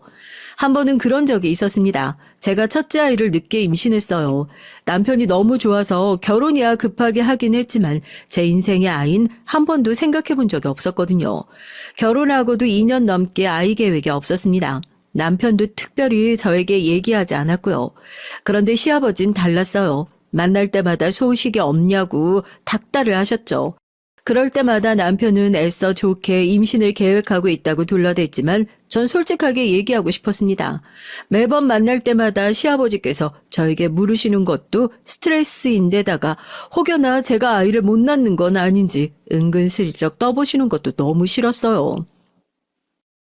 요즘이야 다들 늦게 난다고들 하지만 신체 나이라는 건 옛날이나 지금이나 똑같아. 여자 나이 30 넘으면 젊어서 낳는 것보다 배로 힘들어. 1살이라도 젊을 때 낳아야 애도 똑똑하고. 안 그래도 아이 낳으려고 생각하고 있어요. 걱정하지 마세요. 생각만 하면 어떡해. 노력을 해야지. 그리고 큰애 너 일한다고 자꾸 늦게까지 회사 있지 말고 술도 먹지 말아라. 애 가질 몸인데 관리를 해야지. 시아버지의 말씀은 한마디 한마디마다 제 신경을 곤두세웠습니다. 그런 절 잘 아는 남편은 제 눈치 보느라 시아버지 눈치 보랴 정신이 없었죠. 그럼요. 저희 건강관리 잘하고 있어요. 잘하기는 매번 집에 가보면 냉장고에 배달 음식이랑 맥주만 잔뜩 있던데. 둘째네 봐라. 둘째가 나이도 어리고 술도 안 먹으니까 결혼하자마자 애가 들어섰잖아. 자고로 집안은 뭐든 순서대로 가야 부모 속이 편한 건데 장남이 제 몫을 못하니 형제가 뒤죽박죽 되게 생겼잖아. 당시에 시동생이 6살 어린 20대 동서와 결혼해서 곧바로 아이를 가졌어요. 시아버진 동서와 제가 만날 때마다 대놓고 비교를 하셨습니다. 동서는 대학 졸업하고 대학원 다니다가 시동생이랑 바로 결혼해서 사회생활 경험이 없어요. 그려군 결혼하자마자 바로 임신을 했습니다. 전 그런 동서가 안쓰럽기만 한데 시아버진 너무 대견하다고 매일 칭찬하세요. 여자란 자고로 똑똑하고 남편을 섬길 줄 알아야 하는데 동서가 딱 그런 며느리랍니다. 그날도 동서 임신을 축하하는 자리라고 다 모인 거였어요. 저도 물론 동서를 축하하기 위해 기분 좋게 간 자리였습니다. 그런데 자리에 앉자마자 시아버지께서 저런 소리를 하시니 기분이 썩 좋지 않더라고요. 저도 남편을 봐서라도 웬만하면 좋게 얘기하고 싶었죠. 하지만 도저히 그럴 마음이 들지 않았습니다. 애가 낳기만 하면 저절로 크나요? 전 아직 회사에서 할 일이 많아서 아이 낳을 생각 없어요. 결국은 마음에 있는 소리가 그대로 쏟아져 나왔습니다. 시아버지 같은 성격은 여지를 주면 잔소리에 끝이 없었어요. 단칼에 제 생각을 얘기하는 게 차라리 낫다고 판단했죠. 그런데 제 얘기가 끝나자마자 시아버진 차갑게 얼굴이 굳어버렸습니다. 그러더니 갑자기 식탁을 손으로 3개 내려치셨어요. 쾅 소리가 날 정도로 말이죠. 그네, 네가 워낙 친정에서 곱게만 자라서 물색 없는 애인 건 알고 있었는데 나도 더는 못 참아주겠다.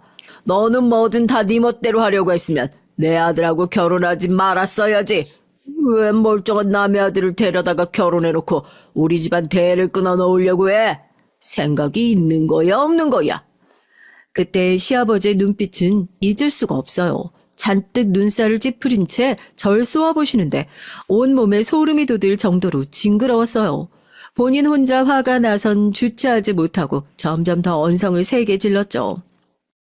제가 애를 낳지 않겠다는 게 아니라 아직은 생각이 없다고 말씀드린 거예요.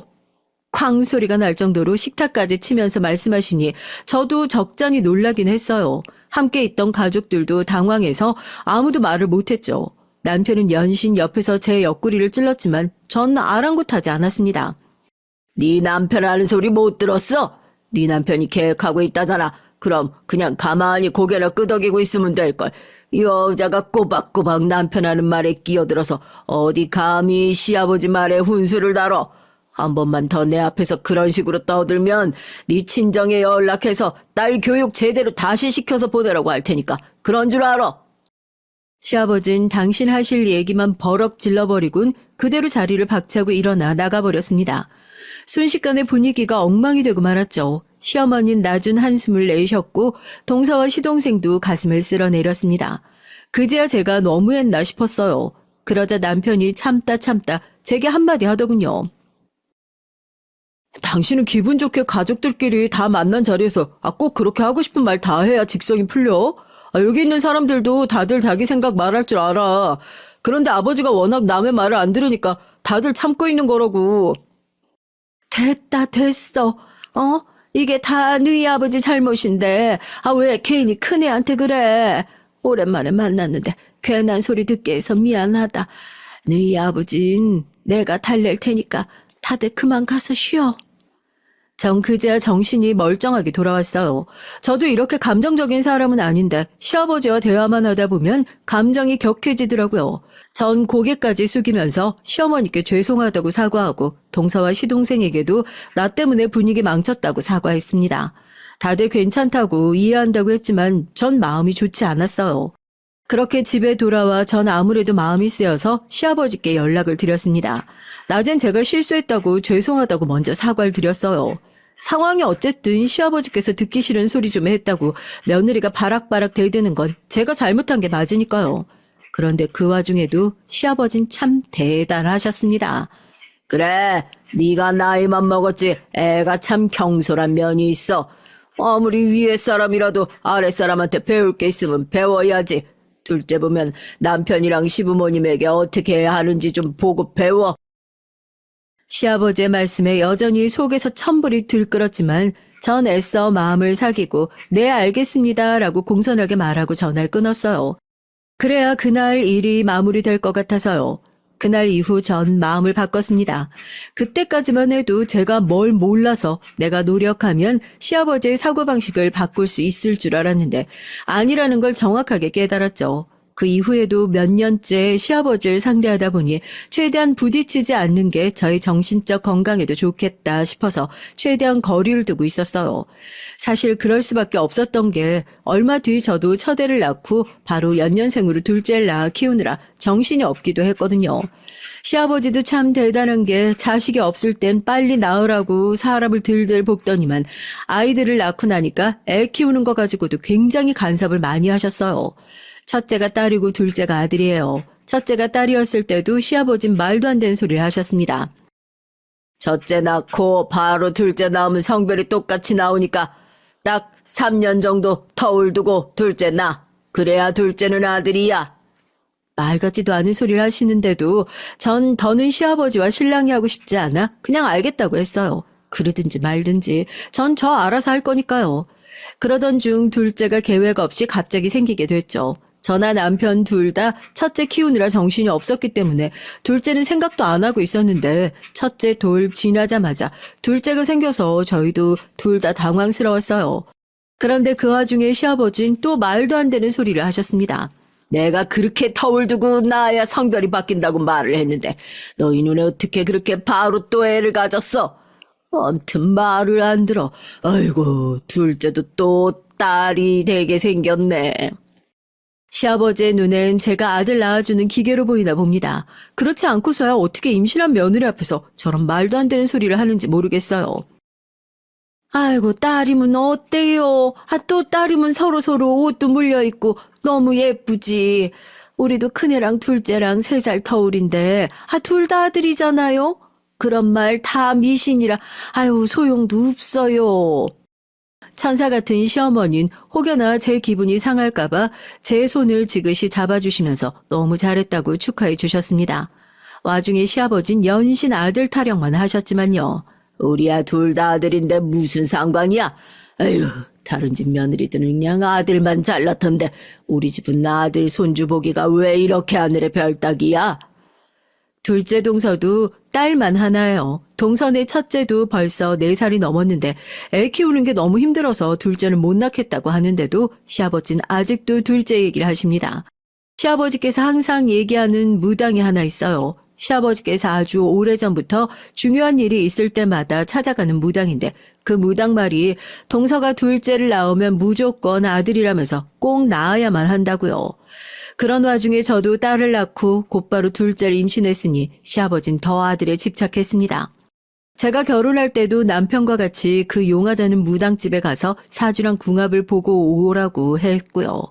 동선에도 마찬가지고요. 그런데 그때도 그 무당이 동선은 사주가 좋고 남자가 일어나게 할 사주라고 좋다고 했고 전 워낙 기가 세서 웬만한 남잔 감당을 못하는 여자라고 했답니다. 그래서 신혼집도 시댁 근처에 얻어서 시부모님을 자주 보고 살아야 제가 길을 못 편다고 했대요. 그래서 시댁에서 걸어서 10분 거리에 신혼집을 얻었죠.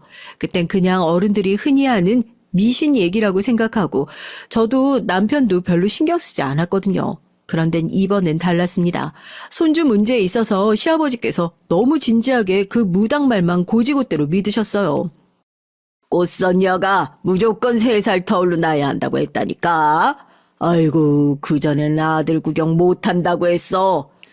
아이들 성별이 뭐가 중요해요. 건강하게만 잘 키우면 되지. 그거야 아들 없는 사람들이나 아는 소리지. 아들 있는 사람들한테 가서 물어봐. 그래도 아들은 무조건 하나 있어야 한다고 그러지. 시아버진 결국 또 그 무당을 찾아가서 제 뱃속에 애가 아들인지 딸인지 물어봤나 봐요. 그런데 그 무당 말이 뱃속에 이미 딸이 자리 잡았지만 자기가 시키는 대로만 하면 뱃속의 아이를 아들로 바꿀 수 있답니다. 이 부적 네 바지 주머니에 꼭 넣고 다니고 밥 먹을 때마다 후추를 밥에다 넣어서 먹어. 알았지? 시아버지께서 그 무당이 했다는 소리를 제게 하시는데 기분이 상해서 한참 말을 이을 수가 없었어요. 마음 같아선 그 자리에서 부적을 갈기갈기 찢어버리고 싶었지만 태교를 위해서 참았습니다. 그러곤 대충 알겠다고 했어요. 그러던 와중에 저희 둘째가 아들이었어요. 둘째가 아들이라는 소리에 시아버지인 입이 귀에 걸려서 좋아하시는데 그게 또 꼴보기 싫더라고요. 거봐, 우리 꽃선녀 말이 틀린 적이 없다니까. 시아버진 우리 둘째가 아들인 게 정말 그 무당이 써준 부적 덕분인 줄 아셨죠. 전 어차피 말해봐야 소용없으니까 그냥 그렇게 생각하시도록 두었습니다. 밥에 후추 잘 섞어서 먹었냐고 저에게 물으실 때마다 그랬다고 거짓말했기 때문에 더는 그 일에 대해 언급하고 싶지 않았어요. 하지만 그 이후에도 시아버지의 간섭은 끝이 없었습니다. 둘째가 태어날 때까지 뭘 조심해야 한다, 뭘 하지 말아야 한다, 매일같이 전화를 하셨거든요. 그래서 제가 점점 더 시댁의 발을 끊게 된 겁니다. 귀찮게 하는 건 그렇다 치고 첫째, 둘째 시댁에 데리고 갈 때마다 대놓고 둘을 비교하고 편애하시니 첫째가 안쓰러워서 점점 더 안 가게 되더라고요. 남편도 마찬가지였어요. 애가 생기기 전엔 남편도 웬만하면 시아버지에게 다 맞춰드리고 저어드렸지만 애들이 점점 커가니 남편도 부모보다 자기 자식이 더 중요하게 되더라고요. 특히나 남편은 딸 바보예요. 딸이 해달라고 하면 하늘의 별도 따다줄 사람인데 그런 귀한 딸에게 시아버지가 자꾸만 이상한 소리를 하시니 남편도 자연스레 시댁에 자주 가지 않았습니다. 시아버진 툭하면 어린 딸에게 무조건 누나가 양보해야 하는 거라는 둥, 첫 딸은 살림 미천이라는 둥 그런 식의 이상한 소리를 하셨죠. 저도 남편도 제 딸에게 그런 소리를 듣게 하고 싶지 않으니 시댁에 가기만 하면 시아버지와 티격태격하게 됐습니다. 그러다 보니 자연스레 거리가 생겼고요. 그러던 중 시댁에 생각지도 못한 일이 벌어졌습니다. 시아버지께서 칠순 생일을 앞두고 있어서 저희 부부와 시동생 부부는 시아버지께 여쭤봤어요. 칠순 때 어떻게 하고 싶으신지요? 저희는 당연히 가족끼리 여행을 가거나 가족끼리 모여 잔치를 하실 줄 알았는데 의외의 대답을 하셨습니다. 내가 평생 처자식 뒷바라지만 하면서 살았는데 70번째 생일까지 가족들하고 있을 필요 뭐 있어? 나 혼자 여행 좀 다녀오고 싶으니까 너희가 용돈이나 좀 챙겨줘. 생각지도 못한 의외의 대답이라 가족들 모두가 놀랐어요. 생각해보면 그럴 만도 한 게 시아버지는 한 번도 제대로 쉰 적이 없이 평생 가장으로서 역할만 하셨으니 그런 생각을 하실 수도 있겠다 싶더라고요. 그런 소리를 듣고 나니 시아버지가 좀 인간적으로 느껴졌습니다. 시어머니는 좀 서운하실 수도 있겠지만 그래도 시아버지께서 앞으로 혼자 여행을 어떻게 가실 수 있겠어요. 더 연세 드시기 전에 혼자만의 시간 갖는 것도 의미가 있을 것 같아 저와 동서가 시아버지 가고 싶으시단 나라들로 동선 맞춰서 예약을 해드렸죠. 시아버진 당신 생신에 맞춰 10일 동안 여행을 다녀오셨습니다. 얼마나 좋으신지 여행하는 10일 동안 한 번도 전화도 안 하시더라고요. 그런데 시아버지께서 10일 만에 여행을 끝내고 돌아오시던 날 충격적인 일이 벌어졌습니다. 남편이 공항으로 시아버지를 모시러 가겠다고 했는데도 시아버지는 오지 말라고 하셨어요. 남편은 의아하게 생각했습니다. 마트에 장만 보러 가도 아들을 끌고 가시는 분이 웬일인가 싶었죠. 그런데 그날 저녁 이 일이 벌어진 거예요. 저와 남편이 애들 저녁 먹이고 있는데 시어머니께 전화가 왔습니다. 시어머니는 얼마나 우셨는지 목소리가 잔뜩 떨리면서 격앙되어 있었죠. 얘들아, 나 이제 어떡하니? 너희 아버지가 나더러 지금 당장 집 사서 나가란다. 저와 남편은 시어머니의 말씀을 듣자마자 놀라서 말문이 다 막혔죠. 시어머니의 말씀대로라면 여행에서 돌아오신 시아버지께서 혼자가 아니었답니다. 웬 젊은 여자를 데리고 왔는데 같이 여행을 다녀왔다고 하시면서 앞으로 남은 인생은 이 여자와 살고 싶으니 시어머니에게 이혼을 해달라고 하셨대요. 나 지금까지 평생 당신한테 할 만큼 했잖아. 이제 나도 돈만 벌어다 주는 기계가 아니라 내가 사랑하는 여자랑 남은 인생 살고 싶어. 얘기를 듣는 내내 막장 아침 드라마 보는 줄 알았어요. 그 연세의 젊은 여자랑 살겠다고 아내를 버리겠다니요. 저와 남편은 너무 놀라서 애들을 곧바로 친정에 맡기고 부랴부랴 시댁으로 갔습니다. 가는 길에 동서에게도 전화해서 시동생에게도 오라고 했고요. 그런데 잠시 후 시댁에서 마주친 광경은 어느 막장 드라마보다 더했어요. 시어머니의 말씀은 사실이었습니다. 정말 시아버지께서 웬 여자를 데리고 들어오셨더라고요. 그런데 그 여자가 왠지 눈에 익었어요. 당신 꽃선녀? 그랬습니다. 아마 막장 드라마를 써도 이렇게 못 쓸 거예요. 시아버지께서 바람을 피운 여잔 다름 아닌 그 무당이었어요. 시아버지께서 몇십 년 동안 믿었던 바로 그 무당이요. 제가 남편을 따라 사주를 보러 갔을 때 봤던 그 여자가 분명했습니다.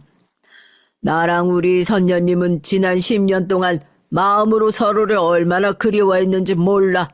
이제 더는 서로에 대한 마음을 숨길 수가 없으니까 이제 나도 내 인생 살아야겠다.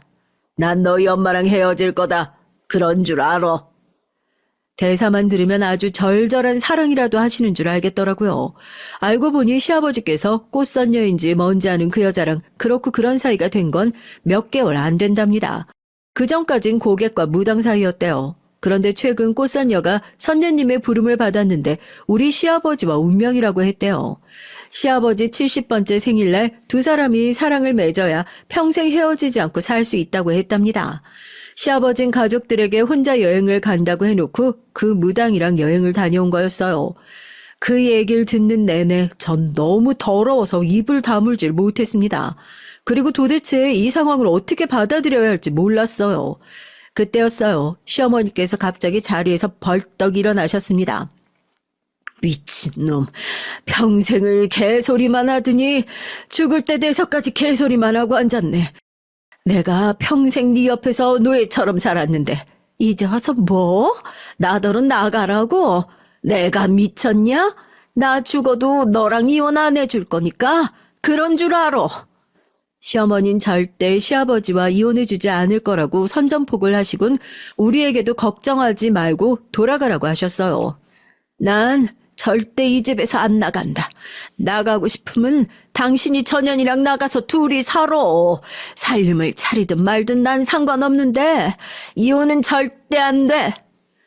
조금 전 시어머니께서 몸이 덜덜 떨릴 정도로 우시길래 걱정했는데 그래도 시어머니는 기력을 차리셨는지 절대 물러서지 않겠다는 의지를 보이셨어요.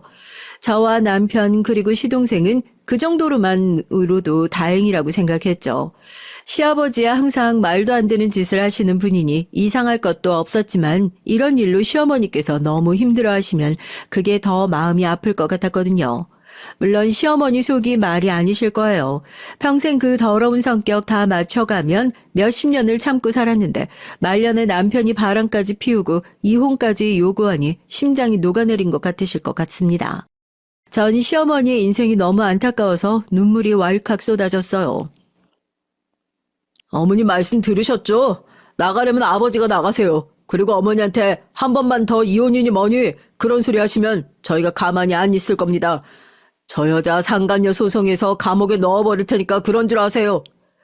화가 난 남편은 시아버지 바로 코앞까지 다가가서 언성을 높였어요. 그리고 그 무당한테도 경고를 날렸죠. 우리 아버지 재산 노리고 죽기 전에 꼬셔서 어떻게 한번 해보려고 그랬나 본데 정신 차려요. 아줌마, 내가 당신 다신 우리 집에 열신도 못하게 해줄 테니까. 남편 말이 맞았습니다. 그 여잔 지난 10년 동안 시아버지한테 부적이니 구신이 해서 벗겨 먹을 돈만 해도 꽤 될 거예요. 이제 시아버지가 나이도 먹었겠다. 자기 말도 잘 들으니 시아버지 재산을 노리고 이제 아예 안주인 자리까지 차지하려는 지심이 분명했습니다. 남편과 시동생은 그대로 그 여자를 밖으로 쫓아냈어요. 안 나가면 경찰에 바로 신고하겠다고 엄포를 놓으니 순순히 나가긴 하더라고요. 문제는 시아버지였습니다. 그런 상황에서 시아버지는 눈치도 없이 그 무당을 따라서 집을 나갔어요. 그날 이후 시댁은 하루도 조용할 날이 없었습니다. 남편과 시동생은 그 무당을 잡기 위해 여기저기 사람을 써서 그 여자 뒤를 캐고 있었고요. 그런 와중에 집을 나간 시아버지는 몇 개월 동안 집에 들어오지 않았습니다. 연락도 한 통 없었고요. 그러다 보니 가족들 걱정은 이만저만이 아니었죠. 이러다가 정말 그 무당이랑 살림 차리고 살면서 시어머니를 나몰라라 하시면 어떻게 해야 하는 건가 싶었고요. 시아버지가 얼마나 야비한지 집을 나가고 나서부턴 시어머니에게 일절 생활비를 보내지 않았답니다. 더군다나 현재 사는 아파트까지 내놓은 상태라 집이 언제 팔릴지 모른대요. 그러면 지금 당장 시어머니는 갈 곳이 없으신 거죠. 엄마가 이혼 안 해주면 이대로 집 팔아서 엄마 내쫓으려는 심상 같아요. 괜히 더러운 걸 보지 마시고 우리 집에 와 계세요. 그래요, 어머님. 아버님 성격에 이혼해줄 때까지 저렇게 치사하게 구실 텐데 상간녀 소송 끝날 때까지만이라도 아버님이랑 마주치지 마시고 피해 계세요. 그래도 40년 가까이 살 비비고 산 부부인데 어떻게 저렇게까지 치졸하게 구는 건지 이해할 수가 없었습니다. 시아버지인 시어머니께서 이혼을 해줘야만 재산을 조금이라도 나눠주겠다고 하셨대요. 이혼 안 해주고 버티면 한 푼도 없이 집에서 쫓아내겠다고 했답니다. 이걸 보고 바로 적반하장이라고 하는 거죠. 남편과 시동생이 무당을 상대로 상간녀 소송을 냈습니다. 함께 여행 간 기록과 현재 한 집에 사는 내용을 증거로 제출을 했는데도 소송이 계속 늦어지고 있었어요. 시아버지 쪽 변호사가 워낙에 유명한 로펌 변호사인데 상간녀 소송까지 도와주고 있나 보더라고요. 소송이든 이혼이든 다 떠나서 가족들은 오로지 시어머니가 걱정이었습니다.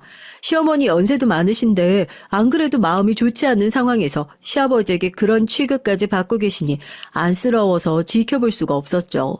저와 남편은 시어머니를 집으로 모시고 가려고 했어요. 넓은 집에 혼자 덩그러니 있으시면 더 우울할 것 같아서요. 그런데 시어머니는 절대 집을 나가지 않겠다고 하셨습니다. 네가 뭘 걱정하는지 나도 아는데 엄마 그렇게 쉽게 쫓겨나지 않어. 내가 잘못한 것도 없는데 왜 우리 집에서 내가 나가? 난 절대 이 집 네 아빠한테 안 뺏길 거다. 그러니까 걱정하지 마. 시어머니는 도대체 무슨 생각이신지 이혼도 안 해주고 집도 안 뺏기겠다고 하셨어요. 그러면서 갑자기 근처 마트에 일을 구해 일까지 하셨습니다. 시아버지께서 생활비를 일절 주지 않으니 본인이 생활비를 벌어야 한다고요. 남편과 시동생이 그럴 필요 없다고 저희가 도와드리겠다고 했는데도 시어머니는 절대 저희 돈은 받지 않겠다고 하셨어요. 이거는 나랑 너희 아버지 싸움이야. 너희한테 절대 패기치지 않을 거니까 너희도 내 걱정 그만하고 너희 새끼들이나 챙겨. 시아버지의 바람 사건 이후 시어머니는 많이 달라지셨어요. 언제나 온화하고 가정적인 분이었는데 갑자기 앞뒤 안 보고 불도저처럼 밀어붙이셨습니다. 시어머니는 저희에게 말은 하지 않으셨지만 한편으론 시아버지께서 저러다 그만할 거라고 기대하시는 것 같았어요. 당신이 이 집에서 안 나가고 버티는데 시아버지가 강제로 내쫓진 않을 거라고 여기시는 것 같았습니다. 그런데 얼마 뒤에 믿기지 않는 일이 벌어지고 말았습니다.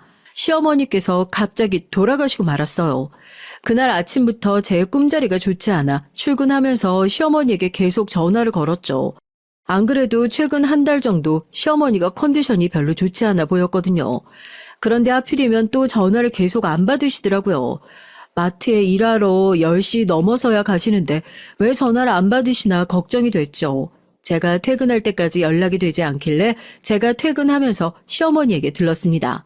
그런데 문을 열고 들어서자마자 시어머니께서 현관 바로 앞 바닥에 넘어지신 채 쓰러져 있었어요. 전 놀라서 곧바로 119를 불렀죠. 그런데 시어머니께서는 이미 사망하신 상태였습니다. 그날의 충격은 말로 다 표현할 수 없어요. 부검 결과 시어머니의 사인은 심장마비였습니다. 병원에선 평상시 심장질환을 알아오셨을 수도 있다고 했지만 전혀 아니었거든요. 시어머니는 매년 저와 함께 건강검진을 받으셨는데 사소한 염증 한 번 있었던 적이 없어요. 그 연세에 드시는 약도 하나 없을 정도로 건강하셨죠. 그런데 갑자기 심장마비라니 전 믿기지 않았습니다. 그리고 가장 이상했던 건 시어머니가 돌아가신 뒤에 일어났어요. 시어머니에게 그렇게 모질게 대했던 시아버지께서 시어머니가 돌아가시자마자 태도가 달라지셔선 장례식장에서 무릎을 꿇고 펑펑 우시더라고요. 여보, 내가 미안해. 당신이 이렇게 허망하게 갈 줄 알았으면 내가 당신한테 그러는 게 아닌데. 시아버지는 자신이 죄인이라면서 바닥에 납작 엎드려 울부짖었습니다. 남편과 시동생은 그런 아버지를 안쓰러워하는 것 같았지만 전 그런 시아버지의 모습이 연기 같다는 생각이 들었어요. 우리 아버지가 평소 자기밖에 모르는 이기적인 인간이긴 했어도 그 정도로 파렴치한은 아니야. 엄마가 돌아가셨는데 슬픈 걸 연기로 하실 리가 있어? 남편도 시동생도 시어머니의 갑작스런 죽음에 모든 걸 다 내려놓은 모습이었어요. 그럴만하죠. 평생 고생만 하신 것도 모자라 마지막 순간까지도 가슴앓이만 하다가 돌아가셨으니 얼마나 마음이 아프겠어요. 저도 장례식 내내 눈물을 멈출 수가 없었습니다. 가족임을 떠나서 같은 여자로서 시어머니의 인생이 너무 불쌍하다고 느껴졌어요. 남편만 믿고 40년 동안 많은 걸 참고 버티며 사셨는데 마지막 가시는 길까지 너무 힘드셨으니까요. 장례식 내내 전 울기만 하느라 잠도 한숨 자지 못했습니다. 그러던 중 발인 바로 전날 잠깐 시어머니의 영정사진 앞에서 쭈그려 앉아 잠이 들었는데 믿기지 않는 꿈을 꾸고 말았어요. 꿈속에 시어머니가 나왔습니다. 꿈속 시어머니의 모습이 너무도 서글퍼 보였어요. 다 찢어진 옷을 입고 저에게 다가와 눈물을 뚝뚝 흘리시더라고요. 큰애야, 내 죽음에는 비밀이 있다. 제발 네가 날 좀 도와줘. 시어머니의 목소리에 순간 눈이 번쩍 떠졌어요. 그리고 눈을 떴을 때도 시어머니 목소리가 귓가에 생생했습니다. 이건 그냥 꿈이 아니었어요. 시어머니께서 저에게 도움을 청하신 겁니다. 저는 발인을 마치고 장지까지 다녀오는 길에 아무래도 이대로는 찝찝해서 그냥 집으로 돌아갈 수가 없었어요. 전 남편에게 얘기해서 바로 시어머니 댁으로 갔습니다. 그리고 집안을 쭉 둘러봤죠. 그런데 이상한 걸 발견했어요. 가족 중 누구도 몰랐는데 거실에 CCTV가 설치되어 있더라고요. 저와 남편은 곧바로 CCTV를 확인했습니다. 그런데 지난 CCTV에서 충격적인 장면을 목격하고 말았습니다. 남편은 너무 놀라서 머리를 쥐어잡으며 쓰러질 뻔했어요. 거실 CCTV를 설치한 건 다름 아닌 시아버지였어요. 시아버지께서 집을 나간 이후에 시어머니께서 집에 안 계실 때 설치했나 보더라고요. 충격적인 사실은 여기서 끝이 아니었습니다. 시아버지가 핸드폰에 대고 얘기를 하면 CCTV로 소리가 들리는 카메라였는데 설치하고 나서 연신 시아버지가 카메라에 대고 시어머니에게 막말을 해왔더라고요. 미친 예편네. 끝까지 나한테 빌붙어서 거지같이 살겠다 이거지? 제발 좀 떨어져. 아니 차라리 죽어. 죽으라고. 처음엔 잔소리처럼 연신 화를 내다가 언제부턴 같은 시간만 되면 죽어라는 소리를 계속해서 했더라고요. 그것도 한 달 동안 말이죠. 저와 남편은 그 영상을 보고 너무 화가 나서 당장 경찰에 신고했습니다. 시어머니의 사인이 심장마비였기 때문에 이 영상이 전혀 상관이 없지 않을 것 같아서요. 경찰은 바로 조사에 착수하고 시아버지와 무당을 조사했어요. 그런데 조사 중 더한 사실을 알게 됐습니다. 시어머니께서 돌아가신 사건 당일 새벽 시아버지는 또 CCTV로 시어머니에게 곧 신이 시어머니를 심판하러 갈 거라고 얘기를 해놓고 무당이 소복을 입고 시어머니 집 현관까지 찾아갔더라고요. 그 장면이 아파트 엘리베이터 CCTV에 고스란히 찍혀 있었습니다. 시어머니는 그 모습에 놀라 쓰러지신 거였어요. 저와 가족들은 그 일로 한동안 충격에서 헤어나오질 못했어요. 저도 저지만 남편과 시동생은 회사에 출근도 못할 정도로 힘들어했죠. 당연한 일이었어요. 평생 한 지붕 아래에 살아왔던 아버지가 여자한테 미쳐서 그런 짓을 벌였으니 괜찮을 수 없었죠. 얼마 전 시어머니께서 돌아가신 지 일주기라 가족 모두가 다녀왔습니다. 전 기도하며 시어머니에게 감사하다고 전화를 했어요. 그날 제 꿈에 나타나 주셨죠. 만약 시어머니가 그날 절 찾아오지 않았다면 평생 시어머니가 왜 그렇게 돌아가셨는지 몰랐을 거예요. 그리고 시아버지와 무당녀는 계속해서 항소하다가 드디어 대법 판결이 나서 징역을 살게 됐습니다. 15년형을 선고받았어요. 무당녀는 모르겠지만 시아버지는 아마 감옥에서 돌아가실지도 모르겠습니다. 어쩌다 우리 집에 이런 끔찍한 일이 벌어졌는지 모르겠어요. 그래도 남은 가족들끼리 뭉쳐 서로를 보듬고 위로하며 살려고 노력하고 있습니다. 여러분께서 남은 우리 가족들에게 힘내라는 말 댓글로 좀 남겨주세요. 여러분의 위로가 저희에겐 힘이 될 것 같습니다. 듣기 힘든 얘기일 수 있는데 끝까지 저희 얘기 들어주셔서 감사해요. 여러분의 가정엔 항상 즐거운 일만 가득하시길 바라겠습니다.